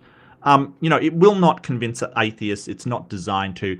I think that it is designed for people who already believe to reconfirm what they believe, right? That, hey, I was justified all along. But if you don't, like the argument, unless you presuppose the God is responsible for intelligibility and all this other stuff, it just sounds like nonsense. Like, it really does. You have to believe that up front. Yeah, it's I don't know. I've done breakdowns of tag and Precept and things a few different times, but to summarize, basically a person using tag, to me, and for good logical reason that I'm not going to get into right now, but to me, it strikes as, I don't actually have an argument, so I'm going to play Mad Libs. And you could put anything in that slot. You know, you could say there must be a Yes. necessary moral grounding to the universe or whatever the fuck. And you can just put, you could say, yo mama. Yo mama is the necessary moral grounding of the universe. You know, it's... T-Jump did something similar to that. He sort of appealed to, he had the Church of the Best Possible World, and he sort of appealed to some unknown moral force or sort of some unknown moral naturalistic, like a quantum field kind of thing, but for morality, that he appealed to and just slotted it in the exact same place, and it worked exactly the same. You know, and people have done this before. I know another guy, our Breakfast Taco, that sort of says, oh, it's just a, you know, we presuppose the naturalistic, atheistic universe with a morality grounded in naturalism. You know, it's very easy to do exactly the same thing. It's just Joel will reject those because, as John said, you know, he's special pleading for his God, that it's not begging the question and asserting things that haven't been demonstrated for him because it's a God. Yeah, but Mark, it's revealed. Have you read? Look, when I asked Joel, I think it was Joel. It was either Joel or his Wi-Fi gospel friend. Why the Bible is true? He said that the Bible is self-fulfilling. Like the reason why you can trust the Bible is because of the Bible. It is literally a circle with these guys. Yeah, and I even mentioned that, like, in the chance I get to rebut his opening statement, I do mention the circularness of presuppositionalism or the tag argument in general.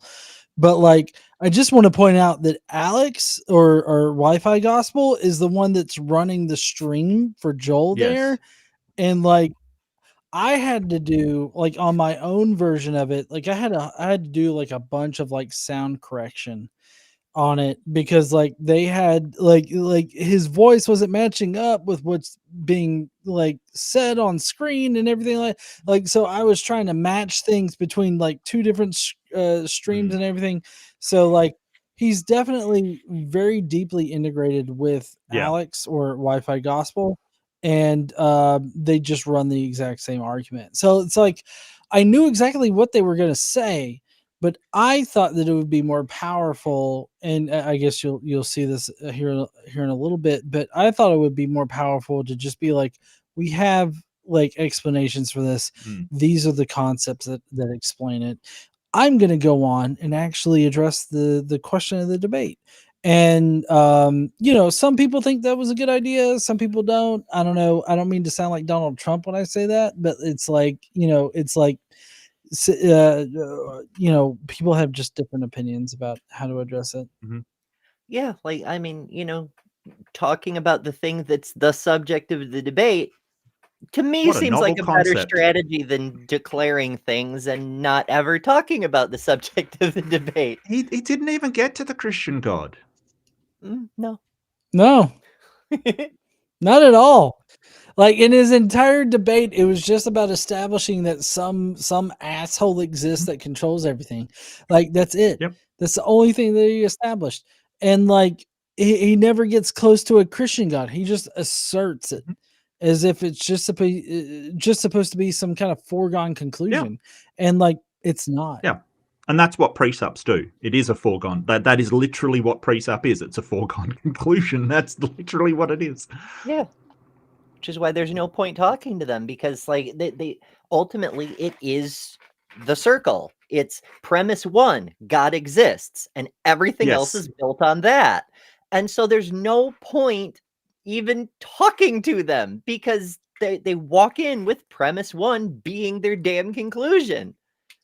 Like there's no possibility for constructive discourse. There's no possibility for good faith intellectual engagement. It's bad faith from the outset. It's I have my conclusion and I will not discuss it. Well, then why are you here discussing things, my friend? Can be pretty funny though. Yeah. I can have a lot of fun with them though. I gotta admit, you know. Oh, like, for sure. It can be like, I mean, I've interacted with Joel, and seeing him like backpedal is hilarious. It really is. Yeah, the conversation you had with Sai, Did he rage quit? I forget. I remember. Yeah, Sai dropped out. Well, he got Sai in to deal with me, and then like Sai tapped out after a little bit. After he said that it was a spiral, and I started laughing. I mean, how are you not supposed to when you say that's circular, and he goes, no, it's a spiral, and it's like, my guy, like seriously, how are you supposed to deal with that? I don't know, but a spiral seems way worse. Sorry, Ember, you go ahead. Oh, I was just saying, it seems like laughter to me. I mean, okay, so a while back when Dave Warnock was still doing his show on the line, they sent me over a call that he and Stacy from Stacy's Mom Podcast took and said, Ember, we got a pre-sup. I'm not sure how we handled it. Would you take a look and let us know your thoughts? And I actually titled the video, Laugh at Them. To me, that's the correct response. Yeah. And, you know, as far as Psy goes and all that, I was at the Matt Dillahunty versus Psy 10 like debate in like live debate in Memphis, and like it was totally I guess unconvincing on Psy's side, because Psy thought that he could come with like a prepared statement and everything like that. That was the general presuppositionalist sort of statement, but like Matt knew exactly how he was going to respond to him or the things that he was going to say. So like apparently he wrote the entire debate on the plane ride to Memphis. Yeah. So it's like I totally agree that it's pointless to debate these presuppositionalists because they always make the exact same arguments that are not supported by stuff. I mean, that's just how it is. Well, the real dirty thing that Sky did in that one was put clips of Matt Dillahunty taken completely out of context and, you know, just short clips of him and like argue against that instead of his actual arguments in the debate. Like, it's just sort of a really dodgy thing to do. If you're going back to like taking a clip, like if you want to say, hey, in the past you've said this, do you still agree with that? Well, that's fair. But if you're just taking a clip from you talking to someone on the phone and no context around it, nor the question that they asked when they rang up, you know, atheist experience with the clips that he took, and just using that, especially the hard solipsism one, because Matt said, well, I think I'm a bit of a solipsist. He's just talking off the, like, it was so dodgy, you know, like it was just so slimy thing to do. And like Matt just didn't justify it with an answer. He's like, look, they're just clips of me talking. What are you doing? And he's right. Like, it's just like Sai's really bad, really, really dishonest character in my opinion. Mm-hmm. But you know, pizza sleeps fast under the West, therefore the much. And you really can't argue with that. Yeah. Literally. So much for that amazing opening statement. Thank you for your candor. With that concludes Joel's opening statement. So we can now move on to Godless Engineer's opening statement, where he will get his 8-minute opener. Your 8 minutes will start whenever you say your first word, Godless. Okay, real quick. The reason John is so very tiny is because this is taken from Joel's version of the broadcast, because Joel's picture didn't come through on the main broadcast. So the only picture of Joel natively is from Joel's broadcast, because he couldn't figure out how to share his camera or something, whatever. And because he doesn't know what he's doing, and Wi-Fi Gospel had to run it remotely, they ended up with like a tiny screen being shared. So Joel is big, and then everything else is a tiny box, and then even tinier boxes here. Yeah, if I can provide some context. So like this was a debate that was done over TikTok. Oh. And so Joel is, I guess, technologically inept as far as TikTok goes. And so like he was trying to figure shit out. Like they were trying to use like some account that like the host had set up for people, but you know, they got locked out of it and stuff. So like I mean, they were trying their best to do it, but at the same time, it was like, it just shows that Joel is inept at like adapting to technology, and that's how it came off to me, at least. Well, technical problems happen, sure. Yeah, I generally don't hold that against people because I've had my share, definitely. Yeah, I mean, it doesn't make him wrong. Like, there's all of us have things we just don't know how to do because we haven't done them much, and that's fine. But like, I don't know, if you want to be the front man on an internet channel, particularly one that wants to engage with people regularly, like a debate-centered channel, maybe it's worth taking a minute to figure out what the hell you're doing. Well, actually, yeah, you're right. I want to revise that. You're correct, Ember, because he has a producer to do this stuff for him.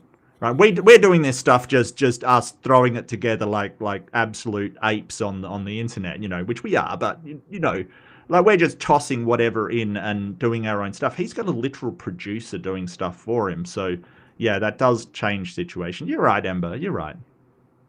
I mean, just my opinion. It's hardly objective and absolute, and well, I think it reflects more badly on Alex, Wi-Fi Gospel, as his producer than himself, quite frankly. Right. Shots fired, Alex. I'm happy to debate you again. I know. Mate. I wasn't gonna come for Alex, but like, this is StreamYard, and here we're on Restream. I've got different setups that I can do. I have clicky buttons, and I can change the orientation. StreamYard has those too, and you don't have to have just the tiny, like, you can do it in a bunch of different ways, and on StreamYard you can even create your own layout, so it can be whatever proportions you want. And they go with tiny box. The default when you share a thing, it just it bugs me a little, is all. That's, yeah. All right. So thank you, everybody, for having me here tonight. I really appreciate this chance to debate this topic. Although I did prepare my opening statement to only handle the Christian God claim and not just a general God claim or general deity claim, because it was my understanding that we were debating the Christian God, which so that's what I wrote mine for. So none of my opening statement is going to be in response to Joel's opening statement, just to set the stage there. So for years, I lived my life thinking that God existed. I didn't question whether this God existed. I then started to question things and examine the religious arguments in response to the questions I had, and I found them to be insufficient. And me being a Christian, that's why this applies here. And God did not warrant any belief that he or she existed. That's the conclusion I came to. This is the primary reason why many people believe God probably doesn't exist. The lack of sufficient evidence for God's existence should lead anyone to doubt whether or not he actually exists. I don't claim to know whether or not God doesn't exist, but based on the evidence, belief in such a deity is not warranted, especially the Christian God. And what I'm going to do is briefly. Right, and that's a really good way to tie it into the standard model of argumentation, because every video is somebody's first video. So quick rundown: your normal argumentation model, you've got your claim, and then you've got your evidence, the supporting evidence. That's the ground, and then you need the warrant to connect the claim to the ground. If you don't have that connection, then your argument is unwarranted. Right. I think I would have, just as a suggestion, tied it into the Christian claim of God wants people to know they exist. Right. Because the claim that they have is that the Christian God wants people to know that they exist. So you can make it even, like, don't get me wrong, it's at the moment it's kind of anecdotal, but you can put that up against, well, if the God wants me to know that I exist, that he exists, then he provides so little evidence for it, and he would know that that's insufficient, but doesn't. So you can sort of tie it into that sort of premise that a God wants people to know he exists, is omnipotent, could provide evidence, but does not. That's logically inconsistent. Yep, that's... Yeah, I guess my thought process for this very very brief opening segment was just sort of like, I guess, humanizing myself a little bit, like saying like, hey, I used to believe, and you know, I didn't really have good reasons for believing, and it wasn't until I investigated this that I started to drift away and all this other stuff.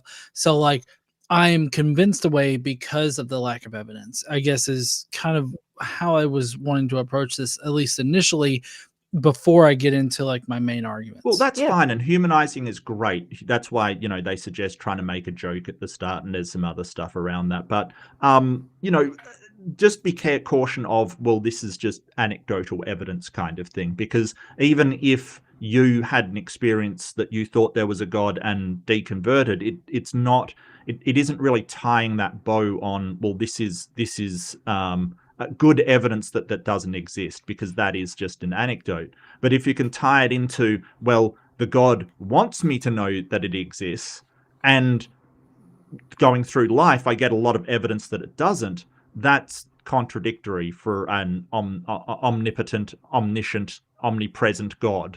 It just, you know, doesn't make a lot of sense. And that's a better argument, because it doesn't rely on that anecdotal evidence. And you can also tie in, you know, the majority of people on the planet that find insufficient evidence. Even though it does veer into an ad populum, you can say, well, it doesn't make sense that the God wants us all to know that he exists and doesn't even try to let us know. It's a problem. Yeah, hasn't even been seen in 2,000 years. But you know what we have seen recently? A super chat from Jester, Lord of Fools, secret Lord of Fools. He doesn't make a big deal about it anymore. Thank you so much, Jester. And he says, Gleason! I think he may be a fan, John. Yeah. Jester is awesome. Yep. I love seeing Jester in the comments. Some shenaniganery is afoot. That's right. That's right. As I understand it, it's your fault that I have a Jester infestation, because I was in one of your chats, and Jester saw me in the distance and went, "Who's that crazy person? Surely I must know more," or something like that. If I have the story straight. That's awesome to hear. I love being able to be the connecting force in the community. So I totally love that. Hell yeah. Yeah, I mean, that's a big part of why, I mean, hell, that's the central thesis of why you do what you do, to, you know, stand up and use your voice, because you didn't have someone, so you want there needs to be visibility so other people know, and people can come together and meet each other, and we have a fucking community. Just it's a song very close to my own heart. Yes. Explain why the existing evidence for the Christian God is insufficient. So there are generally three traits attributed to the Christian God: omnipotence, omniscience, and omnibenevolence. Other attributes such as timelessness and immutability are also commonly attributed to God by many Christians. I'm not exactly sure where Joel lies on this, but again, I had to write this in general. God is defined in such a way that he is self-contradictory. And if the Bible is representative of God's nature and history, he can only be a subset of these attributes. I see the Bible as a requirements document. And if God doesn't measure up to his requirements, then that version of God simply doesn't exist. So omnibenevolence, I'm going to use this one particular attribute in order to show how God cannot be all the omni properties at once. He can only be a certain subset, which is a violation of the requirements set forth by the Bible and by Christian theology. The Bible contains many instances where God violates either his omnibenevolence or, as a result, some other omni trait. For example, in Numbers 31, it has God commanding the Israelites to unalive women, children, and babies in addition to the men. One group is spared, and that's the young virgin girls who are subsequently forced into sexual slavery via forced marriages.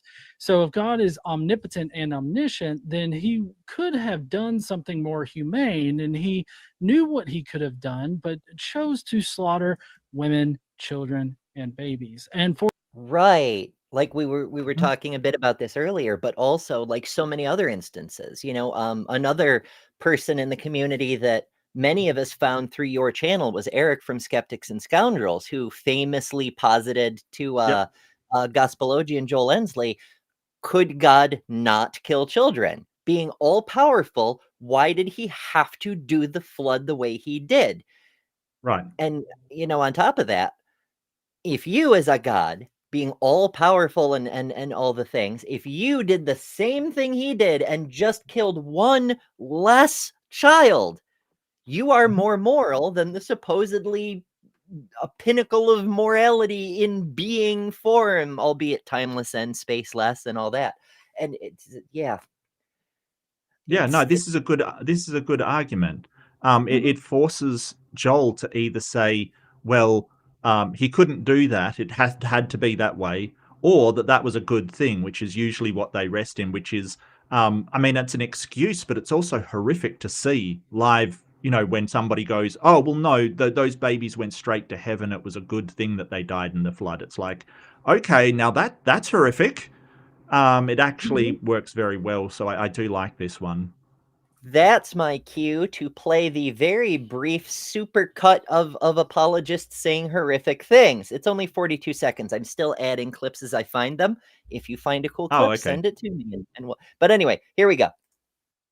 It was actually a tremendous blessing to these children for them to be killed and go to heaven and be with God. Carl, that kills people. I have a problem with this stuff being normalized across the spectrum, and specifically, like, why push this on kids? Why introduce this to kids? I want to be ignorant, honestly. If God is not good, then guess what? We are all absolutely screwed. Stop letting people pressure you into thinking.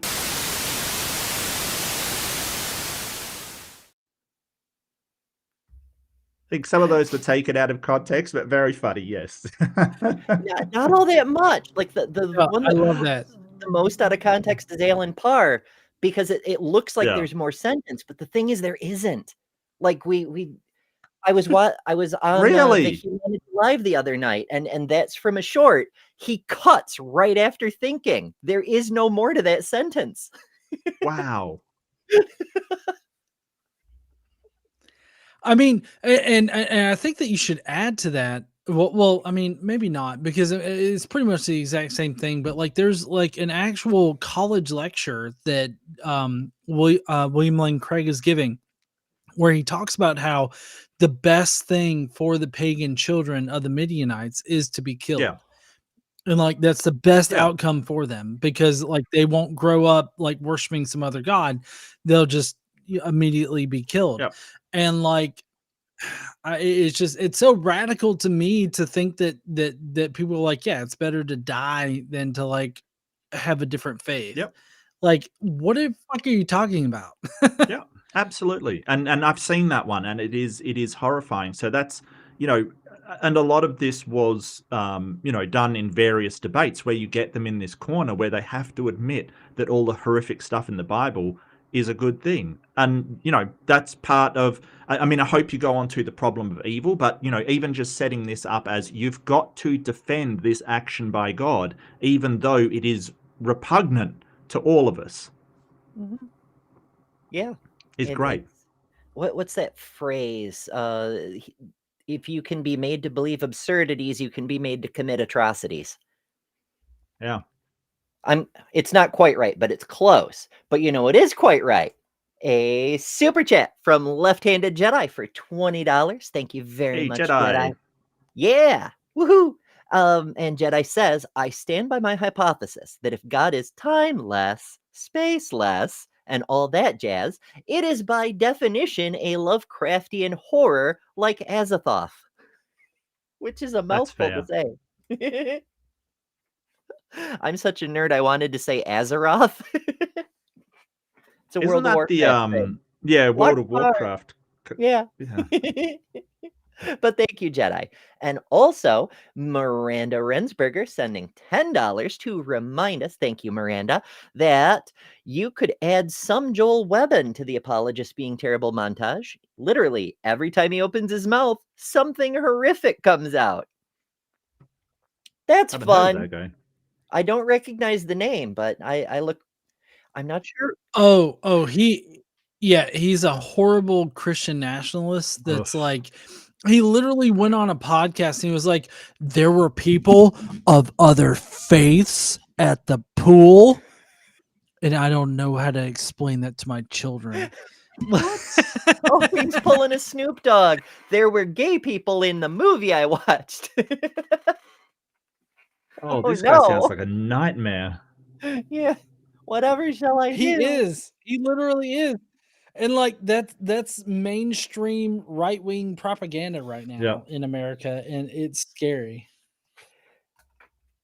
Yeah. It is. It really, really is. Force young girls into sexual slavery. If he's not able to prevent the Israelites from doing this to the Midianites, then he's not omnipotent. I find this hard to believe when Leviticus 19:27 specifically has God issuing beard grooming requirements. But you mean to tell me that he can't tell the Israelites not to murder babies? If he doesn't know a more humanistic way of accomplishing his goals, then he's not omniscient. He can only be two of the three. He cannot be all three at the same time. Another issue for omnibenevolence is God's use and normalization of chattel slavery in the Bible. Leviticus 25:44 through 46 has God endorsing and issuing guidance on how to practice chattel slavery, which is a practice we universally consider abhorrent now. It seems like God either did. It's written on our hearts, you might say, that slavery is wrong. Yeah. And yet, ye old book, it not only says it's okay, it gives you rules for how to do it. Oh, well, it's really odd because they sort of appeal to presentism, which is like, oh, well, they didn't know at the time and God was guiding them through it. But that's relative morality. That means it changes depending on what's God's stance of it. If they can't understand it, God's stance is, well, we'll put these rules around it. If they learn some new things, God's stance is, well, now it's completely illegal. That's relative. That's subjective morality. Like, what the hell? I get in this debate, I get charged with presentism. Of course. Okay. Of At least course. once. Because, Well, God can say, yeah. thou shalt not kill, period. Thou shalt not commit adultery, period. Thou shalt not eat the shellfish or the pork or plant two Mixed kinds of crops threads, next to each other. yeah. Like, understanding isn't necessary. It's just a command.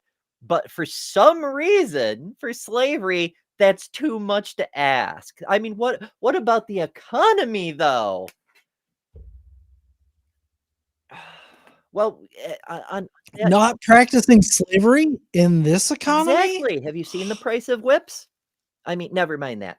The churches are very economic vehicles, though, aren't they? Like, there's that whole thing, the whole tithe thing. That's all Old Testament. I looked it up just the other day. The only thing Paul says about tithing is it should be a as you will because you want to kind of thing.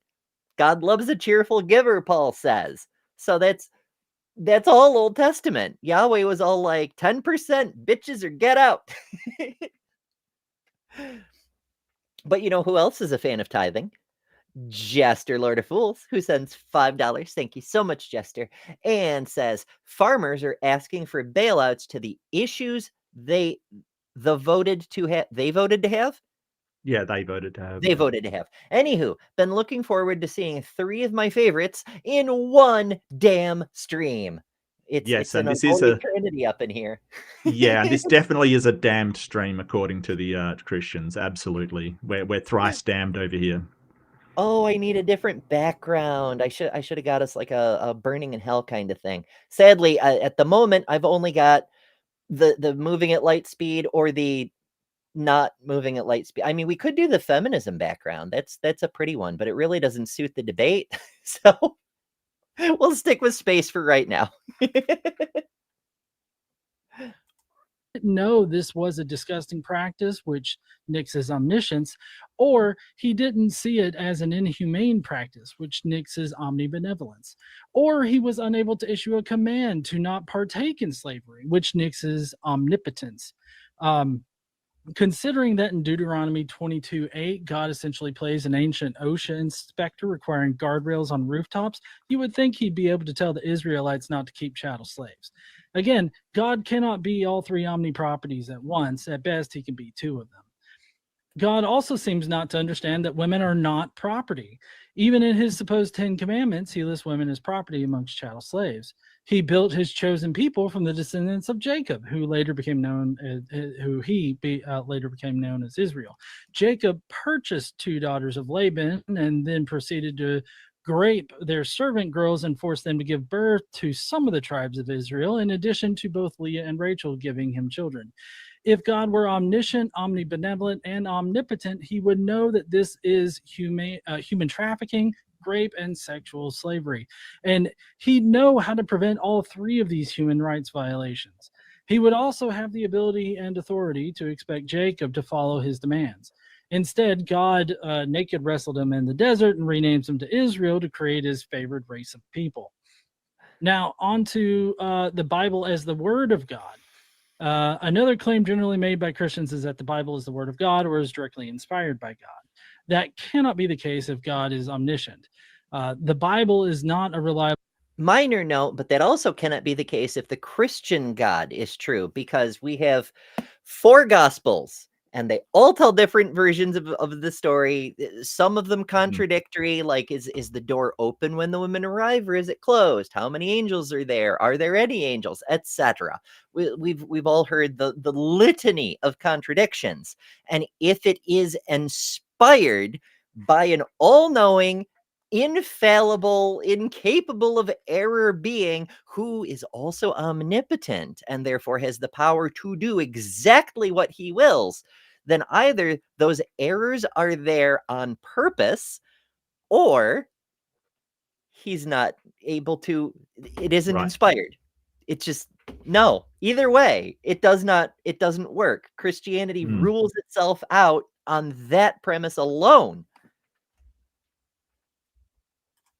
Source of historical information, except for superficial references to names and places. Events like the Israelites' conquest of Jericho did not occur as the Bible claims. The Exodus did not happen as described by the Bible or in any absolute sense. The Genesis accounts of creation are anti-scientific and do not accurately represent what we know about the universe, let alone the earth. Yeah, that's a personal favorite. Yeah. The earth was created before the sun. Day was created before the sun. Like, it's wild. And I've heard apologists, even Hugh Ross, the former astrophysicist, is like, oh, well, only the Bible gets the order of creation right in the creation myth. Hugh, have you read this thing? Have you looked? Have you gone through? I don't know what translation he's got, but you're a physicist, my guy. What do you mean the order is correct? But that's just one example. I get, you're opening, you have a limited amount of time. You have to just put the facts on the table. But there's a lot of meat in each one of these things. And that is an interesting difference between your opening and Joel's opening. Because Joel is just declaring things. You're putting things on the table that can each be explored and dug into and demonstrated fully. Joel's is just assertions. And that's a stark difference. On substance, you might say. Put a pin in that, it'll come up. And I just want to point out, like, he creates plants before the sun. What did they photosynthesize? Yeah, it's a starlight. Were they before the stars? It's been a minute. I forget. No, they were before the stars too. Yeah, no, they were before the stars, because of course they were. Well, of course they were. On whether you're reading Genesis 1 or Genesis 2. Oh, that's a good point. Yeah, they have a different order. Both chapters. It's it's wild. It's wild. Itself. The patriarchs of the Hebrew Bible, or the Old Testament, are not historical figures, but rather mythical explanations that rewrite the Israelites' history, repositioning them as instead of representing them as an offshoot of the Canaanites. If God is omniscient, then he lied to his chosen people who recorded his version of events. If God is directly lying to his chosen people, that means he's not omnibenevolent. If God isn't lying to his people, then he's not omniscient. If he's unable to reveal the whole truth to his people for one reason or another, that means he's not omnipotent. Christians find themselves in between a rock and a hard place. And additionally, I think the divine hiddenness argument, as well as the problem of evil, is a pretty big issue for the Christian God. If God is omnibenevolent, if he's all loving, and he definitely wants a personal relationship with people, then you would definitely think that he would want to reveal himself in some kind of way that would develop that relationship. If he's going to require this personal relationship with him in order to get into the magical mansion in the sky, you would think that a good God would definitely reveal himself in a way that would convince people, but yet he chooses to remain hidden and he plays coy with people instead. And then there's the problem of evil. If God is really omnibenevolent, then and he's omniscient, then he can in the world. I'm not talking about suffering that person causes on another. I'm talking about the suffering of like those glitches are in the copy. It appears Joel is having, because again, this copy is taken from Joel, so we can see Joel's freaking face as well. Yeah. But it seems like he's dropping packets, I believe is the term. Right. Okay. I did not know that was there, or I would have used a different copy, even with Joel's face being a circle. We have a friend. John and I met a person who is a circle. The skeptic. Really? Yes, the skeptic. Yeah. He's a British floating circle that makes fun of people saying silly things.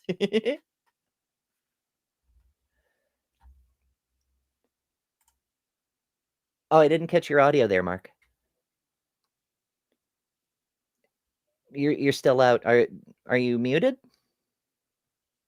Did you tap the wire or something? Hello? We broke Mark. Hello? There you are. Okay. Oh, I am. Okay. Wow. Okay. That's interesting. No, I didn't actually. I was actually leaning back. I didn't go anywhere near it. That's weird. Yeah, is this circle 2-dimensional? Because 3-dimensional is technically a sphere. I just want to point that out. It's 2-dimensional. Okay, yeah. Gotcha. His meat form is 3-dimensional, but he only breaks that out when he has to do offline. So, he's hosted on a couple ACA shows, or at least co-hosted.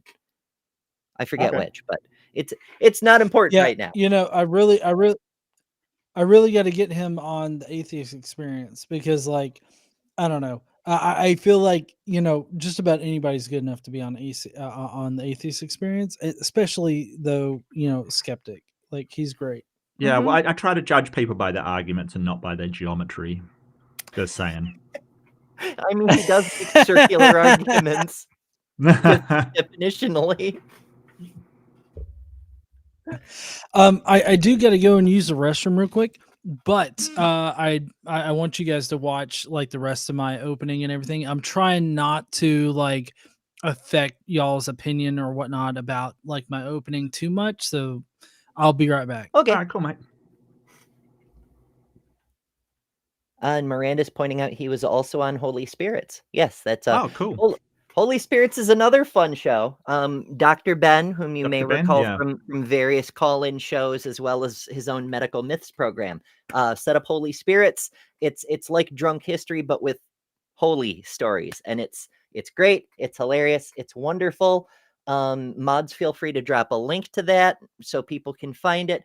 If by chance you can't, that along with over 100 other channels that I wish I'd known about sooner are linked on my website, betterthanember.com, under the creators tab. My links are on the front page. It's like my link tree, but the creator tab has all the skeptical creators and science friends and so forth that I wish I'd known about. So if you're trying to find somebody, they're probably on that list. And if they're not, let me know so I can add them, because I wish I'd known about them sooner. There's probably more.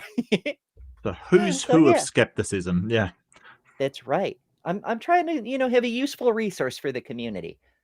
It's, because that's why we're doing lives, is to interact with the community, to, we could record these, but this is much more fun, in my opinion. Yeah, absolutely. Absolutely. disease. I'm talking about the suffering of like starvation, not caused by any individual, but just starvation because of some area is poor, some area can't produce enough food to feed people or whatnot. There's also many parasites that God apparently constructed in order to infest living organisms and cause the most amount of pain possible.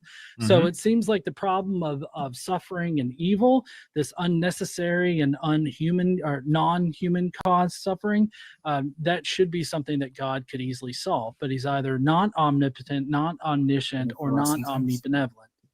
Yeah, and this is Sorry, probably this is probably the strongest argument of why a God doesn't exist, at least not the Christian God, the tri-omni God kind of thing, or even maximally powerful. It's because of these natural evils. And Alex O'Connor does a fantastic thing talking about animal suffering, but even without it, like why have, malaria infecting babies kind of thing that takes their lives on an unimaginable scale, kind of like it is just wild that you would introduce something like that into the world, and it causes a lot of other questions depending on how they go for the problem of evil, whether they're saying, oh well, that's all good because they get to go to heaven. Well, number one, it's horrific, and number two, if it's so good, why are we so desperate to cure these natural evils? Why are we so desperate to stop viruses if that is a good thing? It really pins them in a corner where they have to just say, well, it's good, or God isn't necessarily good. He is capable of visiting evils upon us. So this is probably the strongest argument, and I love that John's got it in here. Absolutely. I always love seeing the problem of evil come up, because the Christians will just flat out say, oh, that's been debunked, but they'll never say how. It's strangely enough. There's so much evidence, and then they never present evidence.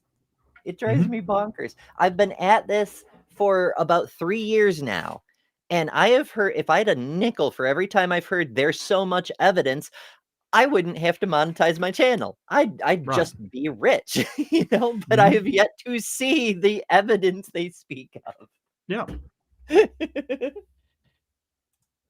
I'll just finish the last sentence, but if that was it. Okay.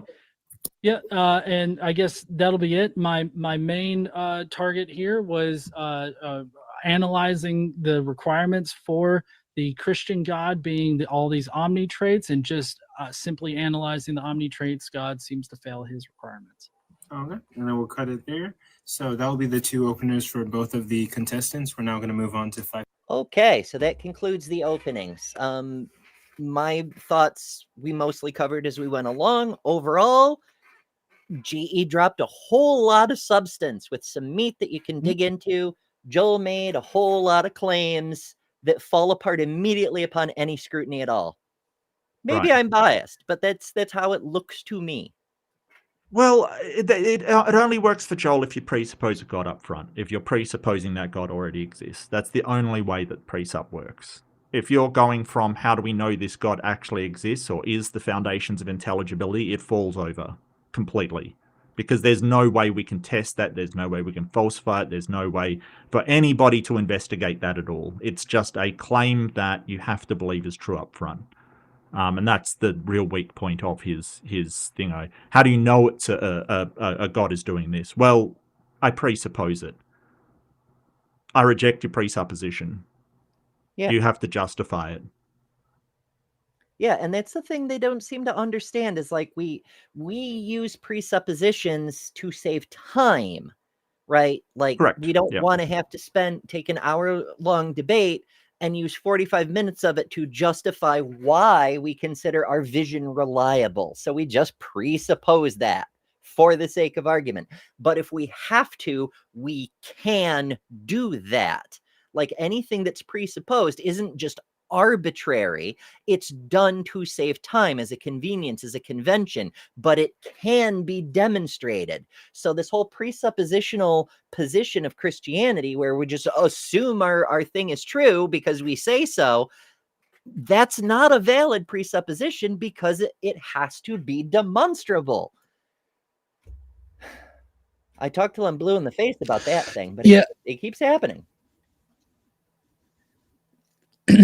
if I can just add, my target for the opening statement was hyper focused in on addressing the question that the debate was over, and that's, what, is the Christian God or the God of the Bible like the God that exists, or is it real? And so I geared my opening statement to be like a definitive, as definitive as it could be, statement about how not real that God is, because it's contradictory. I Yes. feel like, going back to the basic laws of logic, you can't have some kind of contradictory thing like in existence. Like, it can't be contradictory as part of its nature. And so that's what I was trying to establish there. But obviously, Joel takes it a different direction in his response. Okay. Yeah, and you touch on a really important point there. Philosophy is a phenomenal tool for ruling things out, and it can rule out the Christian God for several of the reasons just enumerated. It is an absolute shit tool for ruling things in, because that's not what it's designed to do.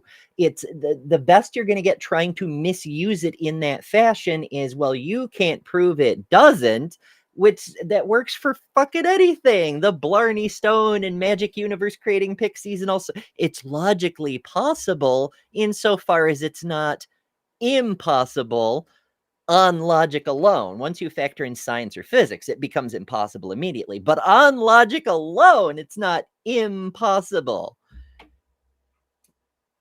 It's just an abuse of philosophy to try to rule things in that way, It's just my take, though. I'm a silly bean. 5-minute rebuttals. Joel, you'll get 5 minutes to rebuttal to Godless Engineer's opening statement. It starts whenever you say your first word, the 5 minutes. Yeah, solve the problem of evil in 5 minutes. Good luck, Joel. Good luck. I know. That's a hell of a challenge. Pretty much. We've had 2,000 years plus, because remember, Euthyphro has been around since before Christianity. But yeah, I'm sure Joel will pull it off in 5 minutes. Place your bets. Okay, my opponent has pointed to the supposed lack of compelling evidence. Evidence, reason, science, and morality. Sorry, hold on 1 second. 5 minutes, right? Yeah, 5 minutes. Okay, yeah, just making sure. Okay. Can I start that over? Yeah. Okay. It starts when you say. Okay. All right. So my opponent has appealed to evidence, as I thought that he would. He says evidence is a nice thing to have in a debate where you're trying to demonstrate something, but yeah. And if evidence, if he knew you were going to evidence, why didn't he bring up it in his opening? Mm-hmm. Cut you off at the knees. That would have been a really good idea, wouldn't it, Joel? Just saying. I mean, I would have loved for there to be evidence in his opening statement, but we got what we got. Yeah, we got arguments, not really evidence. It seems to be the general trend of things, like, my goodness. So I've got so I do a morning show Monday through Friday. 11 a.m. to 1 p.m. Eastern, incidentally. And one of the things scheduled for this week is Sean McDowell asked 100 apologists for their best evidence. And I venture y'all place a bet, but you can probably guess exactly how many of them sent back evidence. It's a nice round figure, but it'll be a fun episode. Do join us if you can. Nice. that there's no compelling evidence for God, but this is why in my opener I brought up the requirement for evidence. Let me rephrase that. This is why in my opener I showed that intelligibility presupposes God, because evidence, reason, science, and morality, which he appealed to, all require God as their foundation. Christianity. Evidence requires God now too. It needs God. Like, he's just making assertions. That's just begging the question. That is just saying, hey, God exists to provide you with these things. The conclusion is that God exists, so you're begging the question.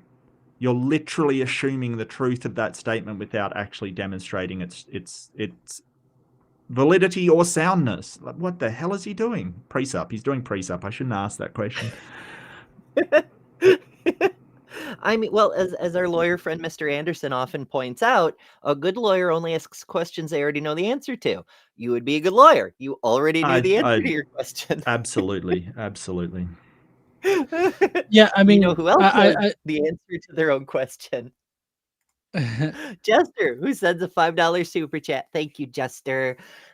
And he says, I'll bet $5 that he'll succeed in 2 hours. Maybe I should stop gambling. Yeah. You know, I love the tactic that he's taking here in trying to undercut my ability to use evidence by saying God's required for evidence, and not providing any kind of substantiation for this idea that God is required for evidence to be meaningful. It just doesn't make sense to me, at least. So this is sort of it's just a dodge, essentially. It's just I don't have evidence, so I'm going to go back and undercut everything with God's required for everything, and try and force you to argue that premise that God is required for everything. It's absolutely dodgy, because I think it's J.L. Warren that says, "Can you show me the evidence of your God without begging the question?" Because this is begging. It's saying, "Hey, God is true. Evidence depends on it. Therefore God is true because evidence depends on God." It's like that's your conclusion that you're front loading there. It's pretty special. And once again, you can slot anything in there. You can say, Correct. Yo mama runs the universe because evidence depends on it. Look at the evidence. Look at the trees. Look at the quanta, the little photons running around through space. It all depends on yo mama. She sure gets around. Uniquely provides this foundation. So what you heard tonight was exactly what I predicted. My opponent expressed his disgust or his abhorrence with... He didn't say anything about evidence in his opening. Oh, I predicted it because I made a claim that I didn't say up front. Like, if you predicted it, you would say in your opening. Like you brought up that Saitem Brogancate that Matt Delahunty sort of said, "Hey, I predict this" in the opening, and he nailed him on it. What the hell, Joel? You're just claiming that you predicted it without actually doing any kind of. Maybe he did something on his channel. I don't know. No. His prediction is John is going to use evidence. Oh shit! Yeah, he's going to use evidence. That's such a fucking prophecy, Nostradamus. That's right. He is the anointed one we've all been waiting for. Behold. But no, he's using predicted in the same way. This is predictions. It's full of prophecy and things, like Isaiah, which tells about all the things that happened 400 years after they happened. But they're predictions, though. Saying something after the fact, but calling it a prediction, well, that makes it a prediction. Because you're just declaring things. Reality doesn't matter. The book says a thing. But it'd be like us going, "Oh, well, I predict that Joel's going to use presuppositional apologetics." It's like, yeah, I've seen Joel's stuff before. Big deal. Yeah. Oh, for you know what that is, Joel? That's induction. That's what that is. I used induction to know that you would use presuppositional apologetics because of all of the times in the past you've used presuppositional Oh, boy. Fern says, "Yo, mama's so fat, the Mark. whole universe is contingent upon her existence."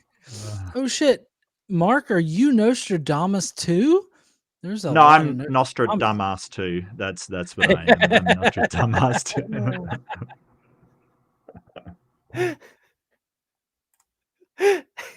Cursed with Knowledge says, he would say your mom is not triune and eternal, but she can be God your mother, God your mom, and God your mommy. Ooh. What now? Checkmate, Christians. Yeah. We, and there's evidence. Like, I mean, I can't say for sure, but there's at least 500 witnesses who will attest to the reality of Yo Mama's existence.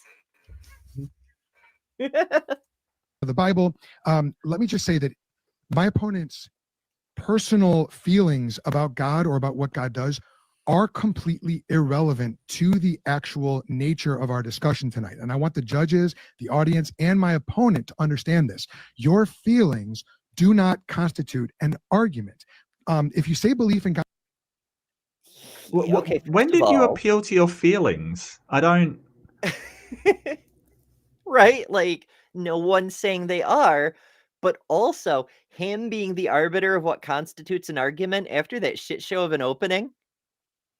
Really? Well, I mean, you can make an argument that, hey, you're doing an appeal to emotion, right? You're doing a, and maybe he's trying to tie it into the idea of, what happened in the Bible that was really horrible is just your feelings about it kind of thing. But he's not, like, just sort of saying you're appealing to your feelings isn't very accurate.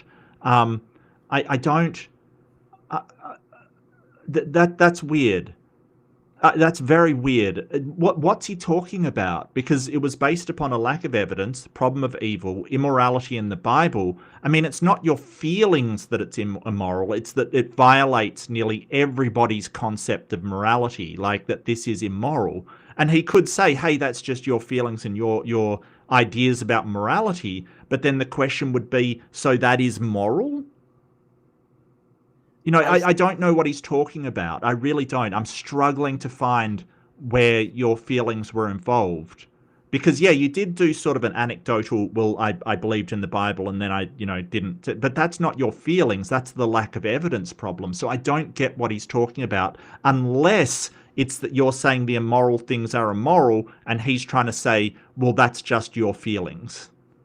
Maybe that's what he's getting at. Yeah, that's what he's trying to do. He tries to undercut my position by attacking the objective morality, being that he can be objective or he has objective morality, but yet I don't in some kind of way. And so, like, because and he plays off of, and maybe in retrospect, maybe I should have made more of a point that he's requiring 100% confidence in his conclusions, whereas I'm leaving room for like being wrong or whatnot. Yeah. And he tries to portray that as a negative, because I'm not 100% in my knowledge, that means that I am wrong in that kind of false dichotomous way. But the problem with that is if you claim to have 100% knowledge, you still can be wrong. And that's the problem, right? Like, even if you say, well, I've got 100% knowledge because of God, there's if that's a demon feeding you that knowledge, you're still wrong. It doesn't actually overcome that problem of fallibility. You can still be wrong. So, making a claim that you've got absolute certainty doesn't actually give it to you. Unless you somehow could demonstrate that absolute certainty by being right about everything in your life, but you're certainly not. Nobody is right about everything in their life. So it's a very strange thing to do. I have no idea. I mean, go on, but I've got no idea where the appeal to emotion comes in. I've got no idea. Yeah, he may explain, but it seems to me that it's an attempt to straw manify what John said, like recast what you just heard as, oh, it's just an appeal to emotion. But even if it were, which it isn't, but if it were, then Joel is not only making a straw man, but he's doing the fallacy, because even if it were an appeal to emotion, that in and of itself does not make it wrong. He still has to refute the argument. But details. That is not warranted because we find this or that abhorrent today. What you have to do is, you can't just say everybody agrees with this. You have to ground intelligibility, including a transcendent morality by which you could judge God. And you have to do this internal to the Christian world. No. No, you don't need a transcendent morality in which to judge God, because you're presupposing, you're begging the question with a God. All you need is a morality to judge the actions that people are doing. So morality in a normative sense, so normatively, morality is the code of conduct that would be agreed on by all rational people, right? So it just means a code of conduct. So if basically all rational people agree that what happened in a genocide is wrong, then it is wrong. That's it. Whether that's subjective or objective. So no, you don't need a transcendent thing. But see the way that he's front-loading it? He's saying, hey, you need to have a transcendent morality to show you that a God is wrong. He's already saying that the God exists and that you've accepted that the God exists. Don't forget that precepts think that you know that a God exists. Right? You've got to remember this, that they deep down are going, well, you believe in God, you're just suppressing it in your unrighteousness. I don't think they believe that. I think the reason they're precepts is because they know there's no evidence. They know intellectually and possibly deep down in their heart that they are wrong.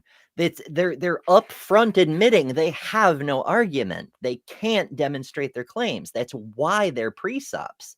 But I could be mistaken. I could be misjudging. I don't know. All I can do is take it from the words of them themselves. I mean, I can't see thoughts of people. I can't determine what they think. But, so many of them have told me that I, myself, Mark Reed, even though I am the consciousness inhabiting me that knows what I think, that I actually believe in a God and I'm just suppressing it. So they will literally tell you what to think. But this is why he's using, or this is part of precept, whether it's deliberate or not deliberate, to talk to you like you believe the God already. It hinges upon that. Because, they will often say, hey, you already believe in the God. You know the God exists, you're just suppressing it, kind of thing, which is just ridiculous. Like, it is so wild that it breaks down. Because when you ask them how they know that, they will say, well, the Bible says so. When you ask them how the Bible, well, that book is true because it says it. Like, they just go into circular splashing around while drowning, Spirals, Mark, spirals. I'm sorry, spirals, not circles. Yeah, they spiral down into the black hole of please, can I have some more? It's freaking wild. Now it just there's so much, like, you can turn that around on them and be like, well, there isn't a God and you're suppressing the truth. How do we know? Who knows? Whatever. Some atheists do that. Some atheists do that. And they say, they don't actually believe and they're just pretending to believe because of their church and stuff, which, I probably wouldn't do again. I can't tell you what I think, but some atheists do that. Yeah. We could do the same. Mm-hmm. Yeah. And then an Islamic apologist comes along and is like, oh, no, you all believe in Allah. You're just suppressing the truth. Correct. Completely unproductive, but sometimes demonstrating how foolish that is has value. But yeah, that's also true. on morality, like we've discussed already how objective morality doesn't make sense in the context of this discussion, but this is the same kind of composition, division, misdirect that we see with senses, right? Like, you can't confirm your senses without using your senses. Yes, but senses aren't just one thing. There's several senses. There's sight, touch, taste, hearing, etc., balance, all that stuff. And you can use some senses to confirm the validity of other senses. We can cross-check them. You can also check with other people who also have senses. And it's a whole thing. The point there being, they like to clump things together and then pretend the whole thing, even though it's a category, not a single unit, has to be presupposed as a single unit. And that's not at all true. In fact, we only use the term morality itself as just our shorthand to communicate an entire category. But what it really means is a set of values by which we judge things. You don't need objective morality. You just need the values to make your if statements, to get your oughts. That's it. If you have a value, you can evaluate certain events by how well it serves that value. If human life is your value and a God is running around telling people to go murder other people, that doesn't serve the value. Therefore, it is wrong under that value. That's it. It's that simple. Yeah. So just for context, I feel like what I did in my opening statement was not like appeal to these very subjective things, but just like appealing to basic logic as far as like doing a comparison between what's claimed of God and God's behavior. If something is contradictory in God's behavior, then it seems like that God doesn't exist. And I guess that was the way that I was trying to go about it, was just relying on the basic laws of logic. Like, does it is the Christian God sound? I was trying to establish that the Christian God is not sound because he's contradictory. But maybe that went past Joel and the audience and the judges for that matter, because Joel seems to be saying here, you need to first justify knowledge in general in order to be able to say that these things are wrong or bad or have any kind of judgments against God. Well, even if you just presuppose that they existed, right? Just say you presuppose that, hey, knowledge exists. We presuppose that laws of logic exist and we can use them, kind of thing. Just say we make that presupposition with Joel, right? The difference is he's also presupposing where they come from. Now, there's no reason why you have to grant that. You can grant the presupposition that they exist. He's got to demonstrate they actually come from a God if you reject that presupposition. So we can even presuppose all the same things he does and just require him to prove it's from a God. There's no reason why we can't do that if he wants to do that as well. And if he doesn't want to presuppose, if he doesn't want to justify our presuppositions, well, he kind of is, because he believes in them as well. Like, he will acknowledge that the laws of logic are a thing, all of these things are a thing, but he wants to go back and say, well, you've got to prove where they come from. I'm saying they're from a God, but I'm not going to prove it. I'm just going to say it is, and just keep asserting that it is. So it comes back to, well, I can just say they are inherent properties of the universe. Job done. Bye. That's it. And then it's just he said, she said, or he said, basically just my claim versus your claim. That's it. And just asserting.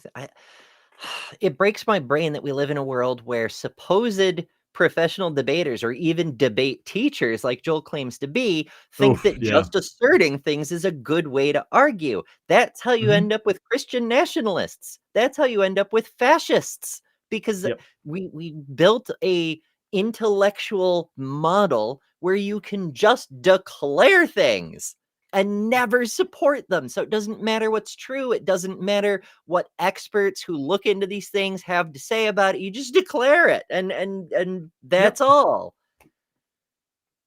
It's disgusting. It's disturbing, but it's disgusting.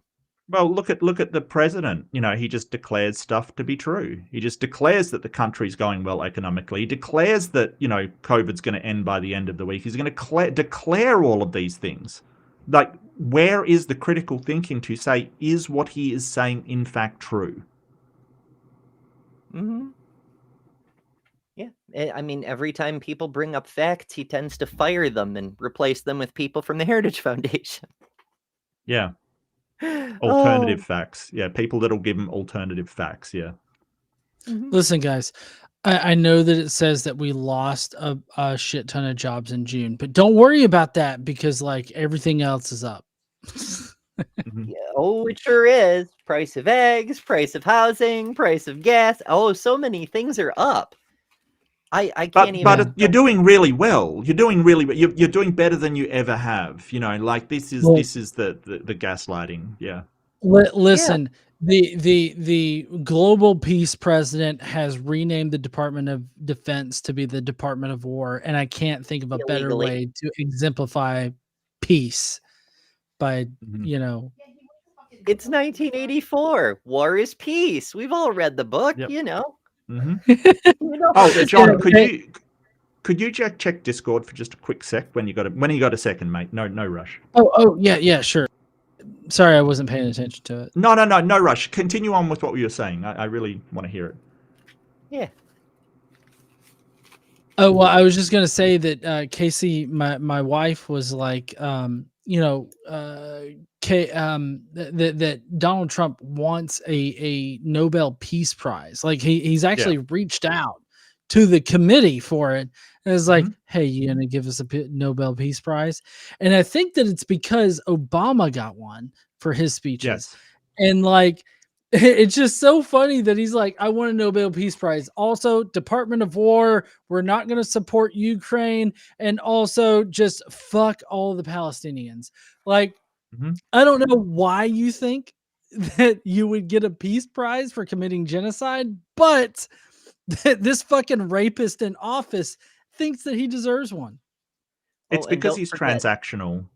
It's because he's completely transactional. I think that he probably has some sort of antisocial personality disorder. He thinks that Obama didn't get it for anything he did. He probably like exchanged something for something in order to get it. Like he really is just transactional. Yeah, it's up for sale, apparently. Because remember, he didn't just ask for it. He also threatened Norway, the nation, which is not the same as the Nobel Committee, with sanctions if he doesn't get what he wants. Correct.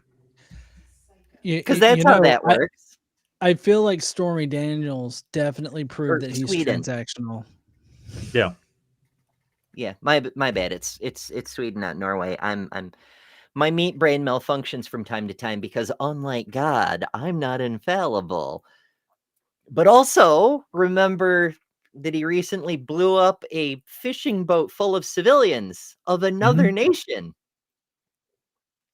And he blew up the Iran nuclear deal, which was actually doing really well to make sure Iran didn't get any weapons of mass destruction, and killed one of their highest generals, establishing that they're going to hate America for a long time afterwards. Actually, it's really interesting to look at the history of Iran and why they dislike the US so much, because spoiler alert, it's not because they're jealous of your freedom. I'll give you the tip right now. And then in his second term, he brags about how he destroyed Iran's nuclear sites after he exacerbated the situation by blowing up the Iran nuclear deal. Yep. Yeah. Blow the things up and then blow the things up. But there is one thing that we do have going for us, and that is people have long said if only the United States could export some freedom to the United States. Well, good news, we're invading our own cities now. Is that good news? President. So maybe we can finally be free in the land of the free or something. Mark, I don't want to hear your shit about the National Guard cleaning up the parks in DC and that driving crime down. Okay, listen, everybody looking at the National Guard sweeping up their trash, that definitely swayed them away from carjacking people. I'm just saying. Yeah. Well, I mean, there's a broken window theory in the sociology of criminology. Like if you go into a neighborhood and there's a broken window, people are going to think, oh, this is a shit neighborhood. No one cares. And there will be crimes and robberies and such. But if you go in and fix that window, the crime rate drops because people see people actually care. They're watching, they're taking care of this neighborhood. And also maybe they'll help each other, or it's a whole thing. There actually is a legitimate thing to that. But I don't know that mulching the national parks really qualifies as fixing broken windows for the purposes of that theory. Yeah. No, and Mark, I hope you got my facetiousness on that. Like I was not being serious. Okay. No, that's all right. That's okay. No worries. Oh, fun. Yes, freedom through martial law. Oh, goodness. But we do digress. As we are prone to do around these parts. People come here for the tangents, I'm telling you. View. So, do I consider God omnibenevolent, even though he commanded the killing of the Canaanites of all ages and non-combatants in Numbers 31 and 1 Samuel 15, which he didn't even mention, but I'll offer that up as well. Yes, of course I do, because internally, we are talking about warfare, we are talking about conquest, we are talking about a one-off requirement that happened in the Old Covenant in order to punish a people that were under God's ban for 400 years, offering human sacrifice, committing all kinds of atrocities. offering human sacrifice, like the Israelites did. But never mind that. Also, that 400 years thing that always rubbed me the wrong way. Like, how were they supposed to know? Like, oh, God's been mad, but since he doesn't appear to anyone and talk to anybody except Moses, apparently, how were they supposed to know that God didn't like what they were doing? And also, they had their own gods, because remember, Old Covenant, Old Testament, thou shalt have no other gods before me, but there are definitely other gods. But that's a side issue. Like their gods, the ones they worship and who have power over their civilization, apparently, are saying, yeah, do this thing, sacrifice your children to us, like the Israelites do. But never mind. Well, he addressed the omnibenevolence, but not the omnipotence, because there must be some other way for an omnipotent God to deal with the situation other than to command his followers to unalive everybody in the tribe and take the daughters for themselves. Like that's there must be another way an omnipotent God could carry that out besides going, hey, just absolutely slaughter them, except for the girls that have never known a man, take them for yourselves, and don't forget to give some to the temple, by the by. That there must be another way for an omnipotent God to do that. I cannot believe that sort of... So does he address that, is my question? No. No. Just to answer you. Of course not. No. Of course not. No, he doesn't. But I feel like like this is just divine command theory theology here, that God is sovereign over everything, and so he can, do whatever he wants. And I don't think that necessarily makes it, like, just because God is God, that doesn't make it good. Like, if we have a better sense of what is good and what is best for humankind, and we can recognize that that's not killing infants, like whole ass infants, shoving a knife through their chest, like that's not what's best for humanity. Like, that's a very basic thing. And I feel like if God can't recognize that, then that makes him not omnipotent, and it also makes him not omnibenevolent. Yeah, that's a thing I've always wondered about too. Like, why does he need an army to invade these cities? Isn't this the same God who just blew up Sodom and Gomorrah with fire from the sky and whatnot? Yep. Why do we need apologists? Why do apologists have to explain God to us? Why are we not born knowing? Why do we have to be taught religion? Why do we have to be taught morality? Children have to be taught right from wrong, because apparently it's not written on your heart until after you've been educated. And I guess it's a prediction after the fact, like Joel likes so much. But why do humans have to do anything that God wants if he's capable of doing it himself and better than humans can? What the fuck? And I do want to note here, and I don't mean to poison y'all's view of Joel's response or anything, but he consistently focuses on the new covenant as if the new covenant absolves God of his past commandments. And like, my entire argument is just basically analyzing God's actions, whether they're in the New Testament or in the Old Testament. I feel if God is immutable, and I cover this in the questions section, if God is immutable, then he's responsible for his actions in the Old Testament, making the whole New Testament, or the New Covenant rather, argument like null and void, because it just simply doesn't matter if he makes a new covenant. He still required the Israelites to kill babies at this point. Yeah, and if the morality is dependent on making a covenant with humans, that God changes his stance and makes a new covenant, then that is subjective, because it depends on the covenant at the time, or it's at least relative, because it's not the same as it was back then. And they can say, well, God made a new covenant, but then he could always make a different covenant that says that wiping out your neighbors is perfectly moral. Like, you still have a subjective morality going for you there. So the same argument that, hey, you can't have morality unless it's objective, you can then leverage that against Joel himself by saying, well, what would prevent God from making a third covenant that says that, I can have the possessions of anyone that I murder in the street? What would stop that? God's all powerful. He can do it. Yeah, I asked him something similar to that, not in those specific words, but basically he says that God won't do that. How does he know? Yeah, exactly. I mean, that's my Yeah. question, but he never really gives me a good answer. He's just like, oh, but we're under a new covenant, so God won't do that. Oh, but you acknowledge that God can do that. If he can't do that, then he's not omnipotent. So if he can do that, then he can do it in the future. And Joel's just like, no, he won't do it. Okay, good for you. He never would, because it contradicts his morality, but of course he already did. Yes. And he's unchanging, but never mind that. Yeah, we've seen a few people confronted with that exact question. Like, if God ordered you to sacrifice your child, like he did with, I think it was Isaac. Yeah. Yeah. Abraham sacrificing Isaac, yes.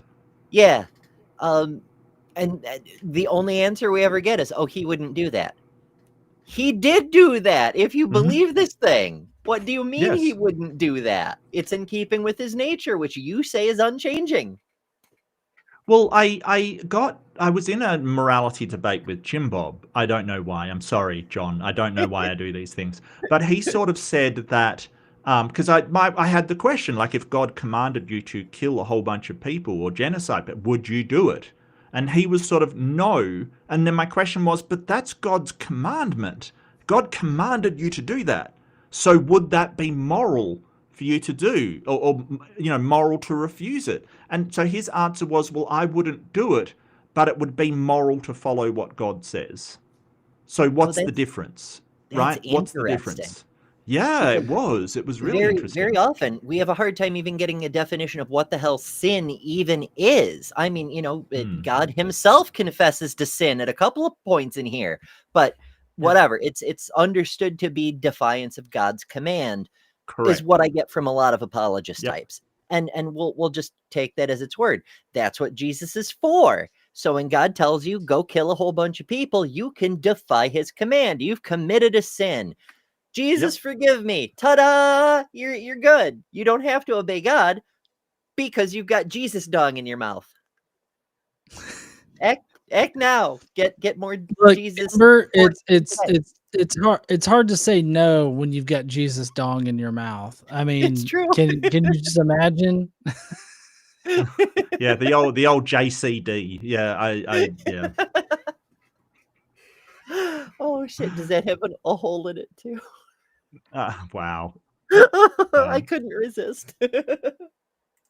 We ought to read the Old Testament and we ought to shudder, understanding that we ourselves are sinners like the Amalekites, like the Canaanites. But thankfully, the Bible doesn't stop in Exodus or Joshua.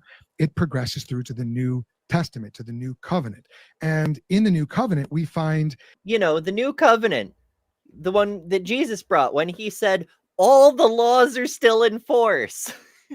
Yeah, not one jot or tittle will have changed until all has come to pass. That is definitely a statement in the Bible. Yeah, so but it's a new covenant though. Yeah.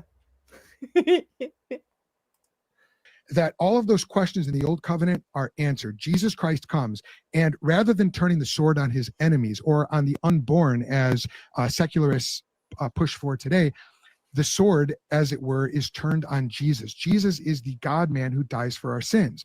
And that is why Jesus is the ultimate answer to the problem of evil. Jesus is the ultimate answer. Yes, we're going to solve the problem of evil with more evil. Yeah, with executions. Yeah, that's great. Yes. That's fantastic. So it was a good thing that Jesus died. I mean, Mark, God is all powerful. So of course he had to incarnate so he could sacrifice himself to himself to get around the rules that he made. Yeah, nothing and that sus whole there. ball of nonsense. It was the only way because he's all powerful. What else do you expect him to do? Just forgive people? Holy crap. Yeah, so he's sort of saying, hey, it's almost like he's preaching now, like the problem of evil is solved by Jesus.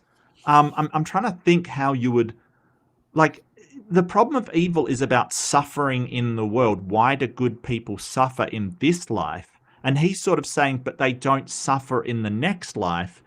I would chase down that line of thinking. So Jesus comes and allows them to go to heaven. That makes what they suffer a good thing, or them, those babies being killed by malaria. That's a good thing then, because they go to spend time with JC in the clouds, kind of thing. Is that what we're saying? Because it sounds like he's trying to say, well, the problem of evil is solved by Jesus allowing people to get into heaven. Okay, well then is that a good thing? And it doesn't sort of address the problem of evil, because you have to address the sort of original sin and all of these natural evils, volcanoes, earthquakes, and things like that. Why that actually happens in the first place. Because even if Jesus judges us on what we believe and our actions and are we a good person, okay, just say it's the most moral judgment system in the afterlife, okay, just assume that for a second, even though it kind of isn't. Let's just assume that it is. It doesn't address why those bad things happen to us in this life, why good people who are Christians get buried by landslides, right? Like, it doesn't address that. And it doesn't address why horrible people can flourish in the world and nothing ever happens to them. That's the problem of evil. Yeah. So some people keep doing evil upon evil upon evil, unrepentant, not even sucking Jesus dong. Like, 2 Corinthians is my favorite book. Constantly fail upward. Even get convicted of 34 felonies. Mm-hmm. No penalty. Just do not pass go directly to dictatorship and shit. But what is an objectively moral good? Jester, who sends another $5 super chat, thank you so much, and says, please ask GE to read this one. Okay, GE, go for it.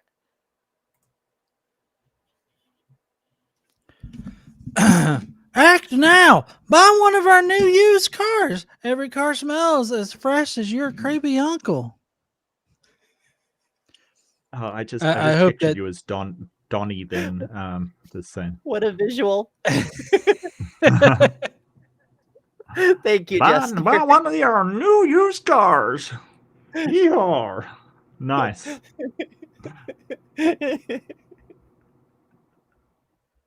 Smelling like a creepy uncle. Oh no. What? And is it weird that, like, I don't know, maybe it's just me, but I feel like everybody immediately knew what that smelled like, Because we did. Does that mean we all have the same objectively timeless, spaceless, creepy uncle? Immaterial, transcendent.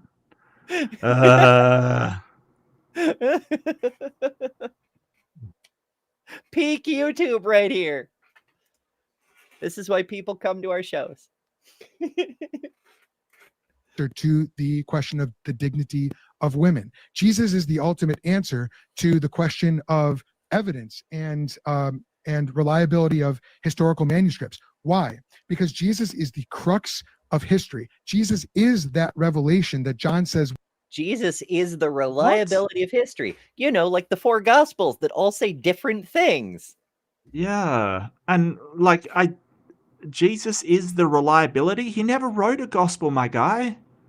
Weird, right? Yeah. I think it's weird. So, I mean, to me, this just came across as baseless assertions. Well, it's more preaching than anything. It's just stating, sort of saying, Jesus is the holy truth and light. Believe. It really does come across that way. But yeah, I mean, essentially preaching is just baseless assertions. It's just stating things as fact kind of thing. So yeah, you're not wrong. He's not explaining how Jesus validates the Bible. He's just saying he does. Man. That's it. Yeah, I don't, like, to a believer, maybe this means something, but to me it's just saying, hey, Jesus validates it. How? He just does. He just validates it. Well, shit. Robin Webster says, nice Bible, Ember. Thanks. My friend Robin picked it out for me. Nice, Robin. I was talking earlier about the fact I have this is because of Robin Webster, who is a wonderful person and a great proponent of the community. I got to meet Robin at the ARC protest. See, there's a whole bunch of cool people. We met at the ARC protest. It was a good time. They're doing the 10th anniversary. 10 anniversary of the ARC protest, because they protested the day the ARC opened. So it's also the 10th anniversary of the Magic Zoo boat model with concrete buildings in it, but never mind that. So yeah, I don't know for sure if I'm going to be able to make it, but if you can, it's going to be a hell of a party. Probably. Anyway, thank you, Robin. I get a lot of use out of this thing. We never got. Hebrews chapter 1, verses 1 through 3 says that God has revealed himself fully in Jesus. And so it's in Jesus Christ that we have the nexus of humanity and deity. All our sins, for those who believe in him, are paid for. And make sure you sin or you die, or Jesus died for nothing. Sin safely. Who says that? Sin safely. I can't remember. Is that Chris? Yeah, that's Chris from Mallard. Yeah. Daily Atheist Morning Show.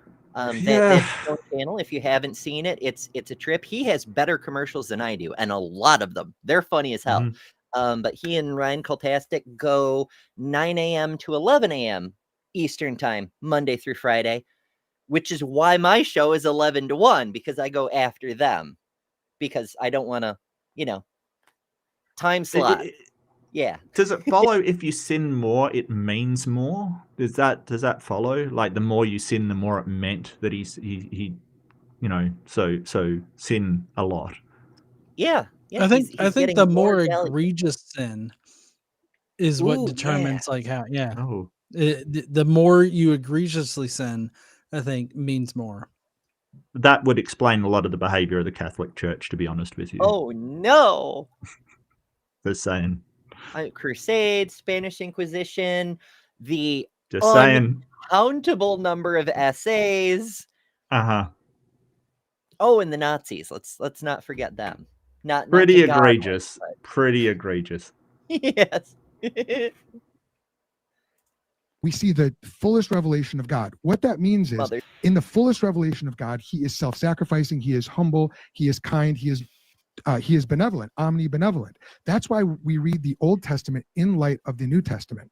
Now, if we are going to reject the Bible based on evidence, that's tantamount to abandoning the very possibility of studying evidence at all, of doing any historical inquiry at all. So John might not like my explanation. He might not like me turning to the Lord Jesus as the linchpin of the biblical worldview, but by abandoning the Bible, he's abandoning the principles of studying history. He's abandoning human dignity. Very briefly. Does that mean that we can't have history before Jesus? No, I've been down this road with him before, that he basically says all science, all knowledge, all kind of understanding of anything is stems from the Bible. And as I pointed out, a lot of thinkers like your laws of logic was Aristotle. That was before the Bible kind of was around, or the New Testament was around. So his answer to that is they were doing these experiments and these science and they had knowledge, but it was inconsistent. Because all our conclusions now, right? Super, like so, we don't make mistakes. Like think maybe vaccines, for example, are not only ineffective but actually toxic rather than prevent disease. Those things never happen now. So his answer was, well, if you do something without the belief in God, it can be reliable, but it's inconsistent with your worldview, because. And as I pointed out, but if you're an atheist, that is consistent with your worldview. And he said, no, it's inconsistent with the worldview of God. And so his entire thing is, well, you need God in order to know anything. If you know something without God, it's inconsistent, and therefore you believe in God. That's literally what he's doing. That's amazing. Yeah. It's incredibly circular. It's basically saying you need God to have any knowledge, and because you've got knowledge, then you have knowledge of God. That proves that there's a God, because you do have knowledge. Well, that would prove that there's a God of knowledge, like Athena, I guess. Good job, Joel. you need the Christian God for knowledge, and because you have knowledge, it proves that the Christian God is real. Ah, there are trees, therefore there must be a tree-er. Correct. Yeah. It's a circular argument. It's basically saying that you have knowledge shows the God, and the God is the one that provides you with knowledge, and no attempt to break out of that circular argument at all. Like, he just states it clearly. That's what he did to me. I don't know if we do the same in this, but it sounds like that's where he's going, which is just wildly irrational.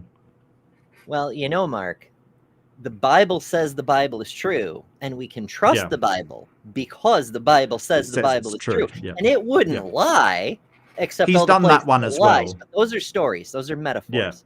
Yeah, he did that one as well. The Bible is self-fulfilling of its own truth. And it's like, I'm sorry, what? Oh, goodness. Yeah, I got that one. That is such an elementary argument. I literally got it in elementary school. As I've mentioned before, I've been a debater all my life. I was in debate club in high school and whatnot, but I was debating Christians in elementary school because I was the only one who didn't go to church school with them, and they thought it was weird, and they tried to pick on me and shit. And so at elementary school, I got that the magic book is true because the magic book says the magic book is true. So I wrote on a piece of paper, everything written on this paper is true. I will give Ember all my lunch money, and you can trust this is a prophecy that must be fulfilled. It is the will of the divine because it says so on the paper, which, as already stated, everything on the paper is true. I can do that too. Now, how do we know that it's true, though? Holy crap. Kitty table, as Uncle Bobby says. I've got 1 minute and 10 seconds left. Luke chapter 1 grounds the principles of historical inquiry. 1 John 1 also grounds the principles of historical inquiry. In the Gospels, we see women being elevated. In the Gospels, we see a Syro-Phoenician woman who is a Canaanite, redeemed, restored, welcomed into the people of God. It's in the Gospels that we see this. John wants to stick to the Old Testament as if I, as a Christian, am somehow under the Old Covenant law. No. When I go to the Old Covenant as a... That's not what he's doing. That's not what he's doing. He's addressing the moral question as in God did some stuff that you would consider immoral. He's not just keeping to the Old Testament. No.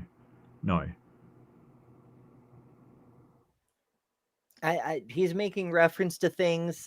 I'm not going to look all of them up. I mean, these reviews, we try to keep them entertaining, but they do get a little long sometimes. Yeah. If we looked up every single random Bible, John chapter 1 says thus and such, but he doesn't say. If we looked up all of them, we would never finish one of these things. It doesn't matter because he's basically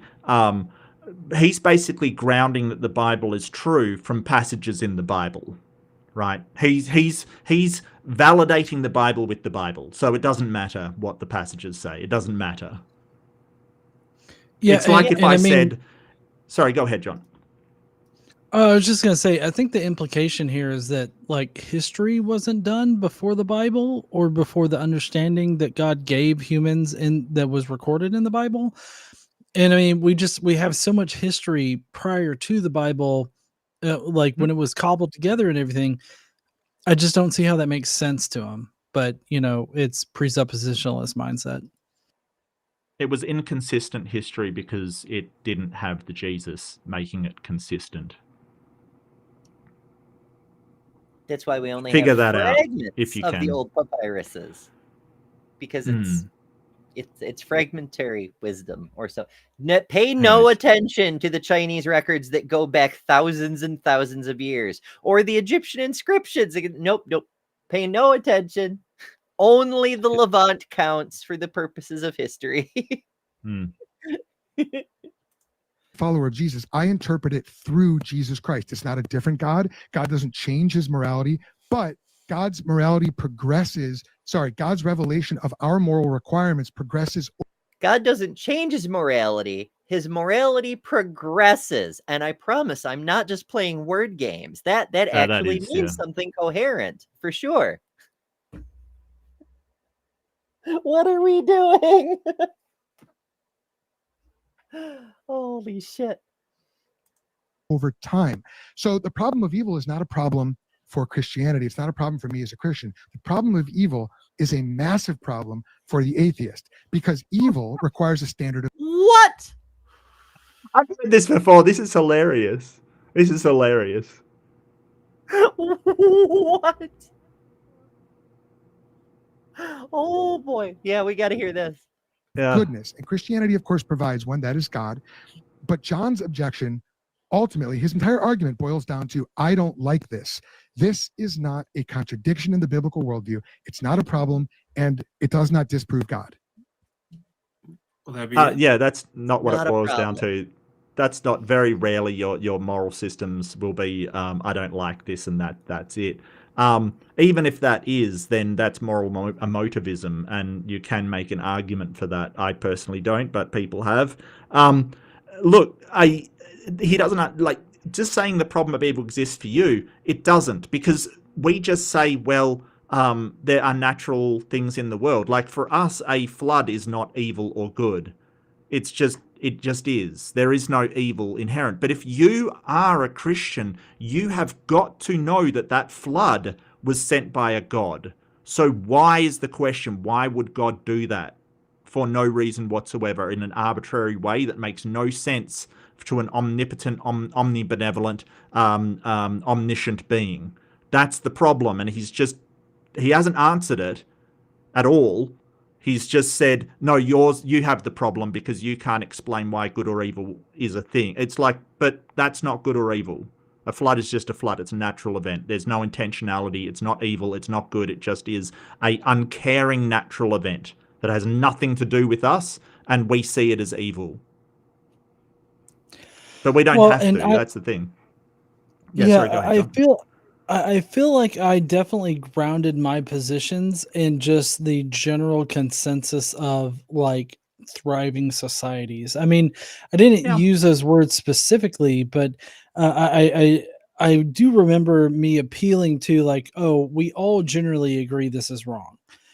Right. And so this is some kind of standard that's outside of myself. Like, regardless of how I feel about genocide, it's generally considered to be a bad thing. So it's like, I feel like it's on this on par, at least in that respect, to Joel's claim of God somehow being against genocide, which I don't see how he could make that argument. But, like, I feel like his claim that I'm just basing it on my feelings, like, I was pretty unemotional and not feelings oriented in my opening statement.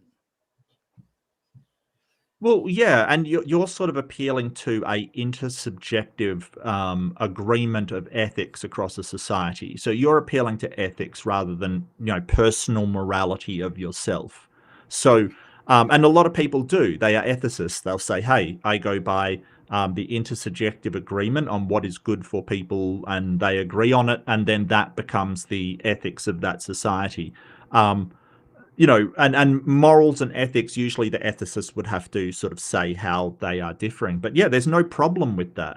There's absolutely no problem with that. Your morality is based upon intersubjective ethics of the culture in which you live. That's fine. It's subjective, obviously, because it depends on the stance of all the people in the culture, but that's fine. There's no problem with that. Some people claim a moral intuition. It is what they feel, but you weren't doing that. That's the thing. Yeah. Yeah, I mean, we do the same thing with laws. Like, you'll get certain apologists will say, oh, well, laws mean there must be a lawgiver, except, that doesn't necessarily mean there's a single all-powerful lawgiver. Some, speed limits are set by city councils, right? It's on the mayor just signs off or whatever. But like a speed limit, it's a law. It's what the voters or their representatives have decided upon, but it can be changed with another vote, either by the people or their representatives. So it is subjective, but it's intersubjective, because if you go faster than that speed limit, Mm-hmm. regardless of whether you agree with it or not, you're going to get a ticket. Yep. Ember, are you telling me that God didn't set the speed limits on the roads? How Why have dare I been you? following them? I right? can go. I can go whatever speed God personally reveals to me, right? That's the absolute truth, though. But it only works if you get a Christian judge, not these activist judges who insist on these normalizing things across society or whatever. It's not. Fuck logic. Yeah. But if you beg forgiveness from the almighty power and tithe 10% of your income, then it'll get dropped to a moving violation and it's only 2 points on your license or something. Something like that. I don't know. Consult a lawyer. No legal I don't know. advice here. I prayed a lot for my speeding tickets to go away, and it hasn't helped yet. So just saying. Oh boy, I've only gotten 2 speeding tickets in my life. Once was right after I got my license. It was doing 45 in a 45 zone.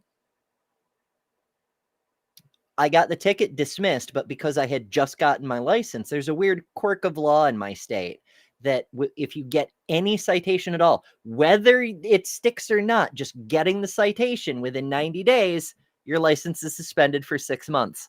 What the hell? That's stupid. Exceedingly, yes. Yeah. The other was, I forget the details, but I contacted one of those attorneys who specializes in making tickets go away because my boss at the time said, well, you either got to pay a lawyer or the court. If you go with the court, you also get points on your license. So maybe call the lawyer. So I called the lawyer and he talked to the DA as they do or whatever. And he got the charge reduced to running a stop sign.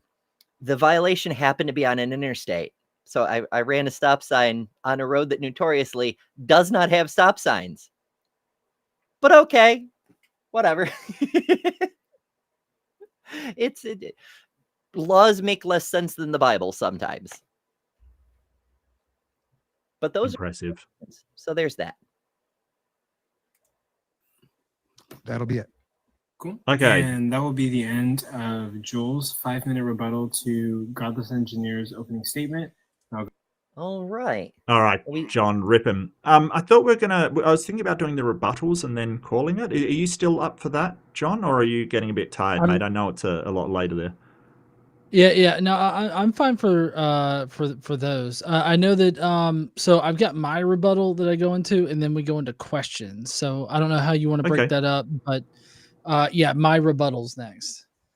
Yeah, I was going to suggest we call it after your rebuttal, and that should be a nice place to leave it for next time. I really want to hear you rip them apart here. I mean, I really do. Like, there was so That's fair. There was so much to rip into that he had. So yeah, I do notice you in the background taking notes as well, which is awesome. That's fantastic. Yeah, I'm glad that you noticed that because I watched somebody else kind of react to this, and they're like, I don't see John taking notes, but he should really be taking notes. And I'm like, no, I'm taking notes. Like, I've got like a notepad over here. Like, I've got like an electronic one that I just take notes on real quick and everything. Like, yeah, I don't know. I always take notes during debates, even though people think that I'm just not paying attention. I don't know. I saw you looking down. Okay, sure. Yeah, exactly. He was manifesting, or I don't know. I don't know. It's the Holy Spirit was providing the notes for it. Yes. Oh, yeah, the power of discernment going on over there. Yeah, no, I got you. Holy Spirit, activate. Holy Spirit, activate. The power now, of if he Christ were the source compels of all you. knowledge, you wouldn't need notes. You could just whisper in your ear. Like maybe it was written on your heart. You could Yeah. just open up your heart and go, yeah, that's great. Yep, I'm just gonna scribble it real quick. It'll be fine. Like you do. Yeah. Godless Engineer, you will get 5 minutes to rebuttal to Joel's opening statement, and it starts whenever you say your first word. All right. So I also knew exactly what Joel was going to say because Joel runs a very basic tag argument, transcendental argument for God. There's a lot of problems with the transcendental argument for God, and that's why I didn't really bother addressing it in my opening statement because, like I said, we're supposed to be addressing the Christian God. So that's why the Omni traits were very important to me because I feel like that is the main claims of Christianity. So as far as a tag argument goes, it suffers from a number of fallacies, like begging the question. It assumes a divine mind is governed by logic, yet claims only a divine mind can ground logic, unless he's going to try to say that God can break logic in some kind of way, which would make, like, let's say this. Hold on, I've got like this set of earbuds is both not earbuds but also earbuds at the exact same time. False dichotomy is another fallacy that it commits, and ultimately it suffers from an argument from ignorance, and it also uses a category mistake. Joel wants to claim that atheism cannot justify the things that he is talking about, like the intelligibility, laws of logic, mathematics, and all that kind of stuff. But there's several different solutions for that within a more secular or naturalistic point of view. One of those is a naturalized epistemology, and there's also emergent. I always have trouble saying this, emergentism, and several other ways in which you can justify all of those different things.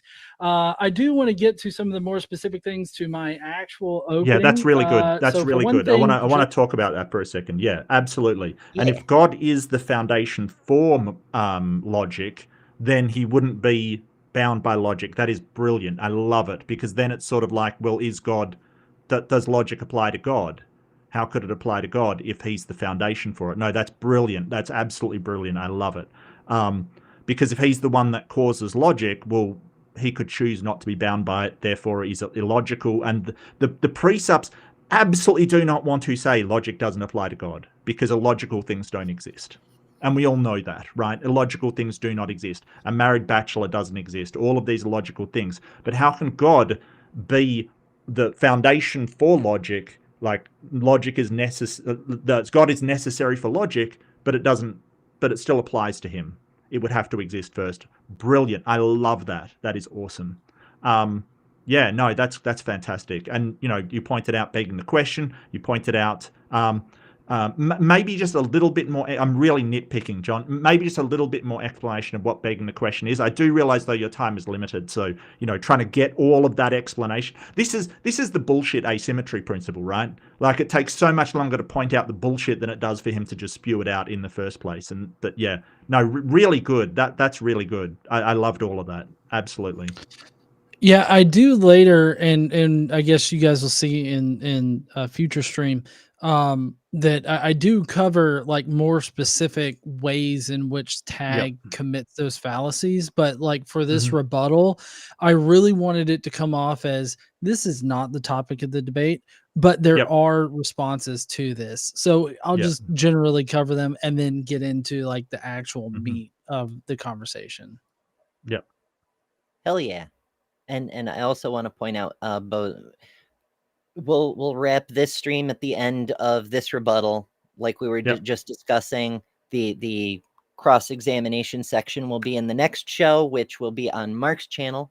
I believe also co-streamed on GE's if you're watching there. But I see people asking about how to find channels. So Mark's is Mark Reed, just like you see spelled on the screen, REID. Atheism, Mark Reed Atheism. Just youtube.com, little @ Mark Reed Atheism will get you right there. I'm Better Than Ember, also with the little @ or you can go to betterthanember.com for all my links. The main YouTube is the top one. And of course, if somehow you don't know, John is @ Godless Engineer. So yeah, you do follow everybody, because we all do some cool shit. Makes a pretty big deal about sticking with the Old Testament. And I guess my logic surrounding focusing on God's behavior in the Old Testament as a test of his omnibenevolence or his omniscience or omnipotence, I I take from the concept in Christianity that God is the same in the past as he is in the present and as he will be in the future. Mainly that God is immutable. He's unchanging in that kind of way. If Joel believes Jesus is God, then Jesus is also culpable for God's actions in the Old Testament, making God. I'm going to interrupt because you brought an interesting thing bubbling up in my mind.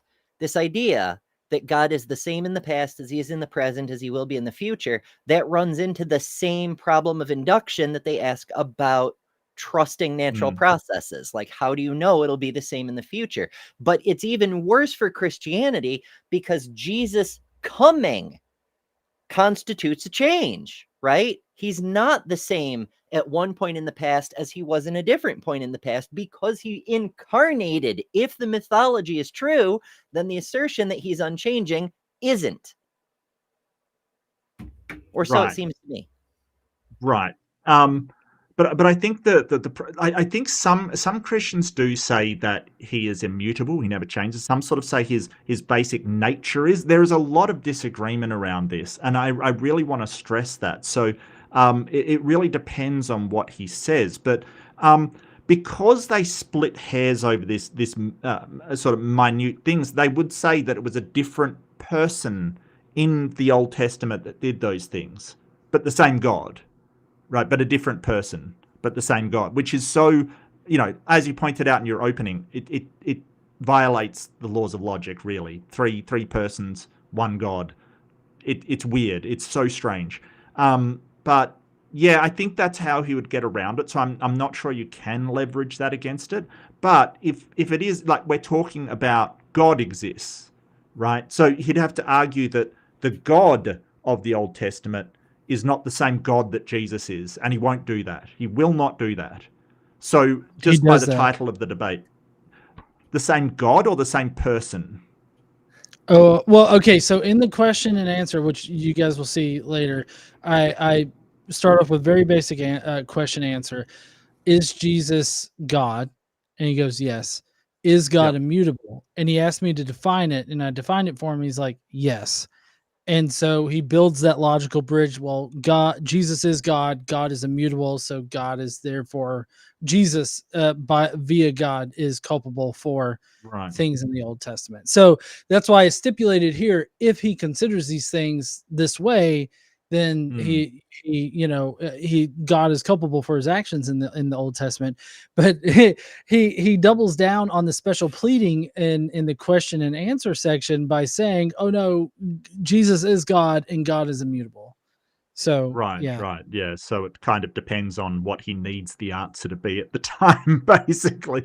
But I mean, I would just drop Jesus altogether. I'd just say, hey, is it the same God? Then that's God, because you're not arguing whether Christian Jesus is anything. It's the Christian God. So it has to be the one that you're talking about. Is the God in the New Testament the same God as the God in the Old Testament? If the answer is yes, then what you're calling it doesn't matter. It just doesn't. Yeah, but he's trying to switch the conversation there. He's trying to switch the context, because he's trying to say, well, Christians aren't called to do these things. And so I make it painfully obvious. Like, I'd specifically point this out. Like, I am not trying to say that Christians now are called to commit genocide against anybody, but I am holding God responsible for the genocides he directly commits. And so like those are two different topics. And so that's why I kind of wanted to draw that line there. Well, he's trying to conflate that Jesus is not the same God as Yahweh that did those atrocities, but his theology says that it is the same God, right? It's just three different persons, but the same God. So what I'm sort of pointing out is, if he thinks they're the same God and the debate is about a God and not a person who is a God, then he can't argue. You can use that against him. I wonder why they stopped at three persons. Like, it would be so easy to say, because the Bible talks about the Spirit of Yahweh, the angel of Yahweh, yada, yada, yada.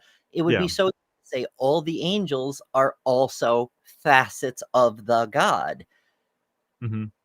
all the saints are little specks of God. Like they're not Jesus level incarnation, but there's bits of God in them. It's something like you could do that. Why not do that? I don't know. Well, a lot of it is just. Sorry, go ahead. Oh, I'm so sorry. I keep interrupting you, Mark. I was just gonna. No, it's probably a delay, mate. It's probably a delay on, because it takes probably about 300 milliseconds to sort of get the signal over here. Yeah. I was just gonna say that 3 is a magical number, and so like they think that it's a divine thing, and that like that's why you have so many like base 3 almost numbers in the Bible and in biblical numerology that are important. Like there's of course 3 for the triune God, and there's 3 angels of the Lord. Yeah, 3 kings. There's 3 angels of the Lord that visit Abraham. There's 3 all across there, and then you've got numbers like 4, or not 4, but 12. You multiply 3 times 4 to get 12, but you got 12, the 12 tribes of Israel, and you've got all this 12 numerology in there, and then you've got different numerologies that are supposed to be divine numbers and everything like that. And there's like a whole subgenre to like biblical interpretation that takes into account the different kinds of numbers that appear there and are important. Well, I think it's just, I mean, I don't understand why it's just not 2, because obviously they wanted Jesus Christ to be the God figure, but they couldn't get away from Yahweh being the only God you should follow. Like he is the only God. So to me, it really just seems like they threw Jesus in there. But I mean, a lot of these things, it just comes from how the early church fathers interpreted it, and they passed it down ever since. A lot of it to me just has no real rhyme or reason. It's just some church leader interpreted it. And don't forget, with the Council of Nicaea, they interpreted things in way different ways. And Constantine sort of brought them together and said, God damn it, agree on something. Just have this as an agreement that this is what we believe consistently. Because there are a lot of early sects that didn't believe in the Trinity and believed in something else. And, it really was Constantine to blame for saying, hey, we want one consistent thing, throw everything else out the window. It's not like they appeal to this, oh, well, all Christians believe basically the same thing. Isn't it amazing? It shows a God. And it's like, no, it shows that some dude made things canon is what happened. Yeah. And Constantine doubtless played a very important role in a couple different ways. But I blame Marcion because he started putting together a book of official fairy tales. And the other church fathers were like, oh, fuck no. And so we got this. Well, we got the Catholic version of this. Then the Protestants came along and stripped out a few books, and that's it. You know the story. But before that, no, it didn't occur to anybody. There should be like one ultimate compendium, and all the rest would be considered heresy. I mean, they considered them heresy anyway, but details. Yeah. I digress. God's actions in the Old Testament very pertinent to the characterizing God as omnibenevolent or omniscient or omnipotent. And so that's not me, focusing on the Old Testament or whatnot and ignoring the fact that they're under a new covenant. I'm not saying that God is somehow telling Christians now that they have to keep chattel slaves, even though they definitely preached that up until, at least here in America, 1865, and even past that, there are religious justifications for segregation and, treating minority groups here in America pretty horribly. There's that, but also my judgment of God is not based on my own current feelings, but I try to use a very objectively based look at human rights, as well as our continually advancing and progressing knowledge of how best to build a society and a civilization. We know from past experiences in various civilizations that chattel slavery does not promote the well-being of conscious creatures or of humans in general. I personally use secular humanism in order to inform my moral considerations and my moral conclusions. I would also say that it's definitely not a feelings thing, because if I am just using feelings, then Joel similarly would just be using feelings. It's just that Joel has pretty significant feelings for like God's wants and needs, whereas I have significant feelings for, you know, the health and well-being of other humans in our society. And Yeah, so it's all I don't about think where that's do just I don't think that's just feelings though. I mean, it might not be objective, but your stance may be on wanting to live in a world where you can, you know, make decisions for yourself and things like that, that is something that you want. And to sort of just minimize that to feelings, I'm not sure is 100% accurate. There's a whole bunch of things that sort of inform our wants, and just feelings. I really think that that's minimizing it a lot. You know, I would agree. And I guess my point here was that I could see where Joel was going. Joel was trying to minimize my position to just be how I feel at a particular time. right. And I was trying to level the playing field with him in saying that, well, if my justification is just because of feelings, then Joel is also just justifying his stuff because of his feelings. So Right. like if he's going to minimize my position, then he automatically minimizes his own. Maybe I should have been a bit more explicit about that, but like I agree with you that it's like definitely minimizing, and that's not like truly representative of Yeah. my position. But I guess I was doing my best to cut his feet out from underneath him on that Yeah. particular aspect.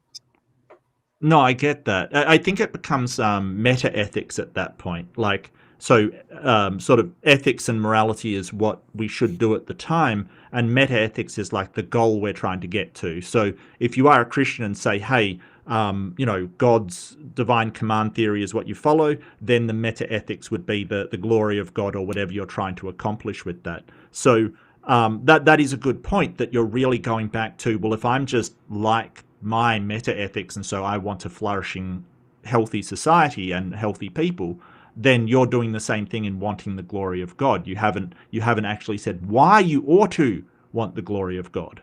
Like, why are you actually subscribing to that?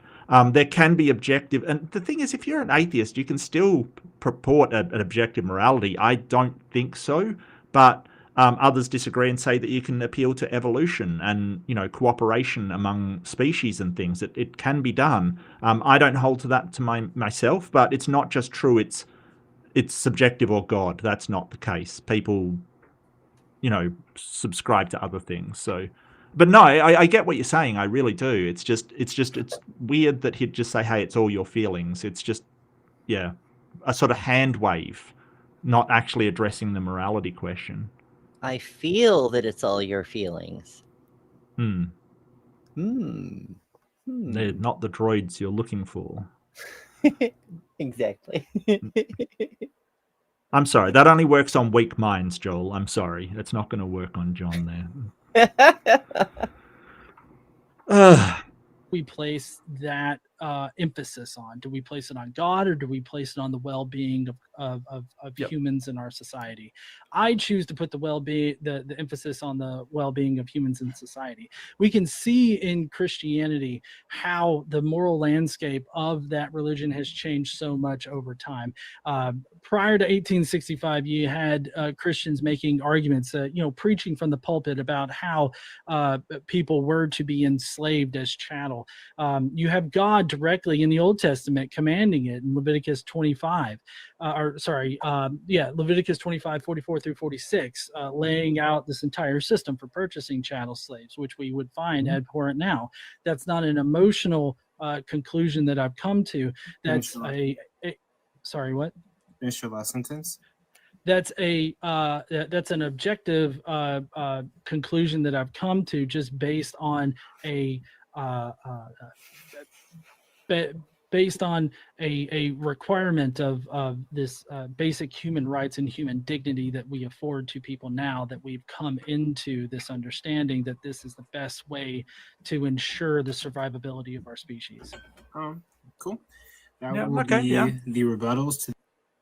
I'm not sure that's objective, because why is survival of our species important? You can make an appeal to evolution and things like that. I've certainly seen people do it before. I would say that from my position, I would say that our instincts and our impulses as animals, and we have a survival impulse, we've got a reproduction impulse, we've got hunger, we've got all of these impulses. They would not raise for me to the level of a moral system, a code of conduct, but other people argue they do. Dr. Graham Oppy, really good philosopher, argues that they do. So there's a lot of disagreement on that, and that's just within atheists, all of those people are atheists. So it is possible to argue for an objective ethical standard. I don't. I think it's still subjective, that I care about human well-being, and I care for multiple reasons, least of which is that I am a human, right? If I was a groundhog, I probably wouldn't care so much about humans. Just saying. It's got nothing to do with feelings. It's to do what I objectively am. But I don't think it makes a moral system. I don't think it makes that code of conduct. But no, that was really good, except for the last one trailed off a bit. I get that you were trying to wrap up all of the counters to that massive load of bullshit all into one last sentence. I get that. It's very interesting that I think that was really good, actually. That was a really good rebuttal, except for the last bit. And I really am nitpicking, John. That was really good. I love the way that you sort of went to the irrationality parts of it, because he is absolutely relying on not soundness, because soundness is actually demonstrating and how you demonstrate your premises are true. He's focusing on the validity, the pure logic of it all. And as you pointed out, like, just saying that God is logical does not get you to a God. It doesn't. It has to also have some reason for us to think it's true. But I love that you're undercutting his logic there. It is really good. And that's, if he brings up logic in his opening, that's what you should be rebutting. So I think it was fantastic. No, I was really impressed. That's good. Yeah, I agree.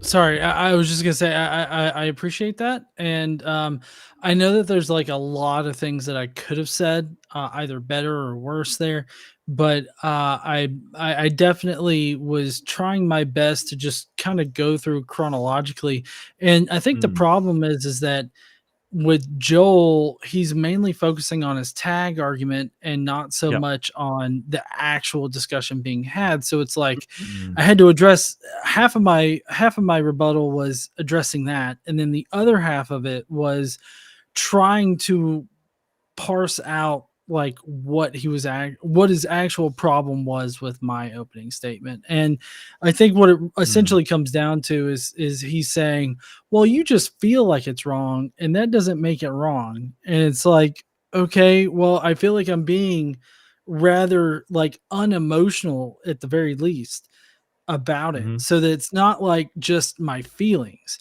As you said, that's like reducing it down like past what it actually is. And just saying that it's my feelings is not really encompassing like the sort of approach that I take to it, because it's not that I feel like genocide is bad. I have a justified reason for considering it bad, and I think that that's what he's not addressing. Well, you can address that by sort of going to things that we find distasteful and don't want to do, but we still do anyway because they're moral. For instance, we have to train people to do amputations, right? Like if something has to be amputated, somebody gets like, meningococcal or some of the, flesh-eating bacteria or something like that, the surgeon has to amputate. But that is something he doesn't want to do, finds incredibly distasteful. Nobody wants to do that. But we still do it anyway, right? We go, that is for the best of the patient. That is for their well-being. We're going to do this act because it is the moral thing to do, right? So it isn't about our feelings. It's about what is good for the well-being of humans. And sometimes we've got to do distasteful things in order to accomplish that goal. So that's the way you address that, hey, my morality is just my feelings. Now, they could possibly argue that meta-ethically, like your commitment to well-being is just your feelings. again, you handled it perfectly. You said, well, then your commitment to your God is just your feelings as well, right? That's the case in every situation. But when they say, hey, morality is just your feelings, no, I do plenty of things that I don't particularly want to do, that I feel maybe even awful about. You know, that surgeon may feel awful about what he's done and have some real, and that's why we've got to train people to do certain things that, you know, just by instinct and intuition we don't want to do, because they need to be done, because in the long term it is good for society, it's good for us, it's good for everybody. So yeah, that's the counter for it. Yeah. I'd also shoot. I'm trying to keep so many thoughts in my head at the same time. You were in a bit of a sticky position, having only 5 minutes to rebut him, reinforce your own thing. And I mean, me personally, again, you know, everybody's going to take a different approach, and our diversity of approaches is our ultimate strength. But me personally, I would have suggested hammering more on the fact that the actual question is, does the Christian God exist? You know, and it's just his wishes. The motivated reasoning, right? Without his motivated reasoning, he can't get to even his presuppositions, because that's all he's got is taking his preferred conclusion and working backwards, right? Like he paints it out like he's building upwards from that first premise, which is circular, but he got there by working backwards. Without that motivated reasoning, you never get there. But also, most importantly, the actual question, I'm thinking of Jay Bundy now, the way he hammers his opponents with the point. And the point is, does the Christian God exist? So, I mean, again, that's just me, but I would have like every single sentence playing whack-a-mole with that pile of shit he dropped there on the table. I'd be like, but does this show the Christian God exists? And then the next thing, but does this show the Christian God exists? It starts to sound like a church service, and that's kind of on purpose, because it creates that irony, that extra harmonic, if you will. That's the rhetoric part of it, I suppose, the performance part that either will convince the audience or piss them off, depending, and sometimes both, you know. But that's just my take on it. I totally agree with you. I think that repeating how none of his opening statement actually answered the question of the debate, I think that if I had done that more, it would have been better. You know, especially in the part where I was addressing tag, like, because I started off by saying this doesn't actually address the question, but then I left it at that. And I think that if I had, you know, sprinkled that in throughout the tag discussion at the very front, I think that that could have really driven my point home. So I totally agree with you there, Ember. Yeah, absolutely. Like I said, everybody's going to have their own approach, and that's a good thing, because we never know what point, what argument, what perspective, which morsel of random knowledge. All our heads are full of all kinds of interesting things. We never know what the thing is that's going to get through to someone and crack that egg and like loosen the gears of their critical thinking to get the wheels turning. Like, I think back to Godless Granny's story. You know, she was a creationist for decades and decades, until finally it just clicked for her that the flood could not have happened. It was factually untrue.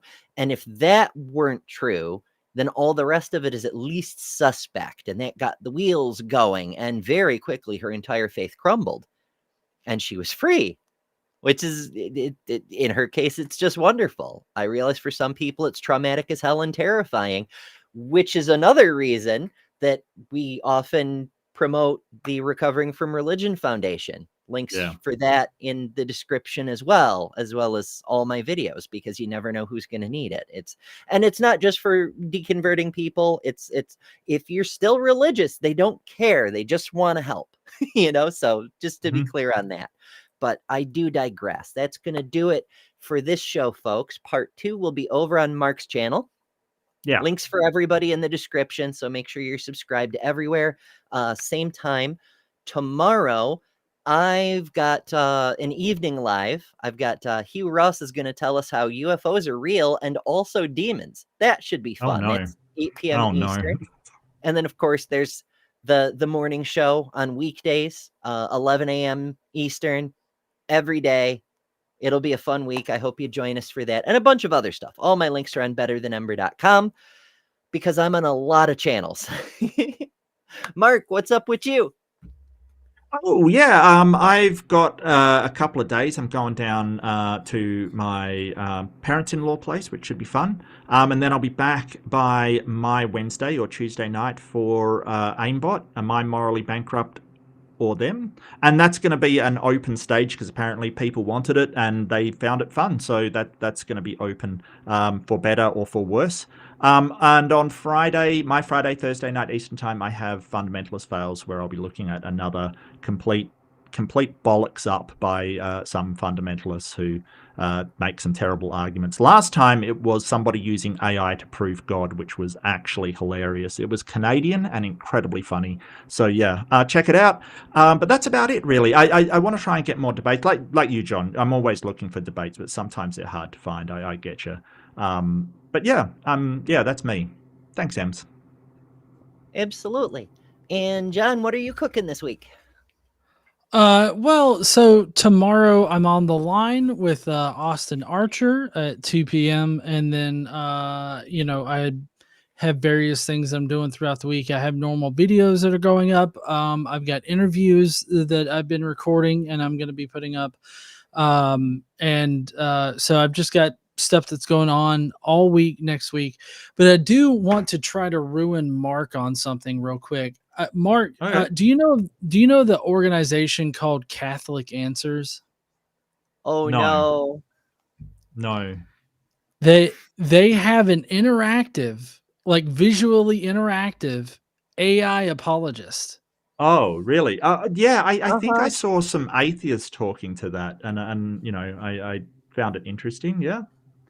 Yeah, it's fully accessible through the web. Like they use like just web technology in order to present it, and it's Yeah. pretty easy to get like a code to be able to talk to it. But I don't know if you'd be interested in trying to debate an AI Catholic apologist, but that's out there for you to hone your debate skills on. If you want to. Okay. Yeah, I think I got it. Yeah. Okay, cool. Why not? Yeah, it's a trip. I've seen Matt Dillahunty's video on it. I know Alex O'Connor did one and got it to admit Alex did one. it like contradicted itself within 5 minutes. It's wild. It could be fun or it could be frustrating.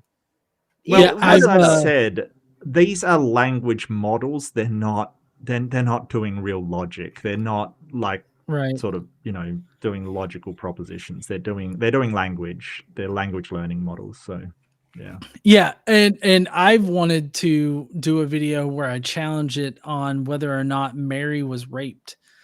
Because nice.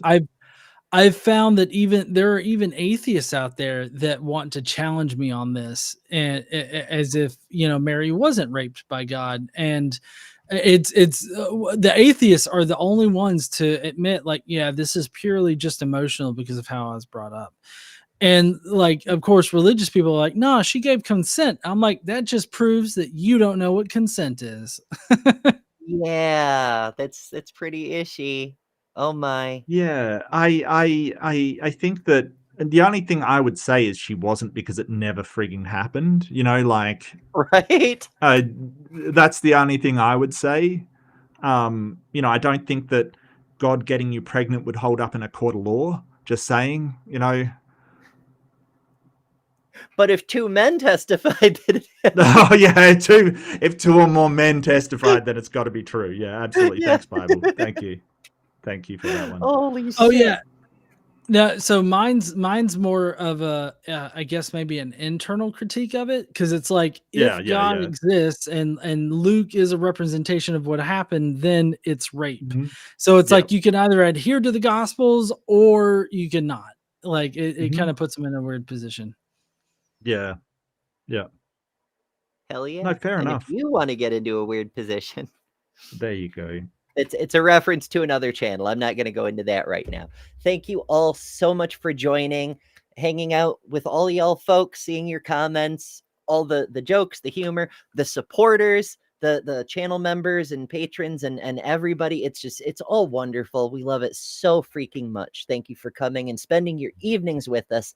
We will see you again next week. And as always, remember, you don't have to presuppose something that's completely fucking incoherent because you are better than religion. Good night.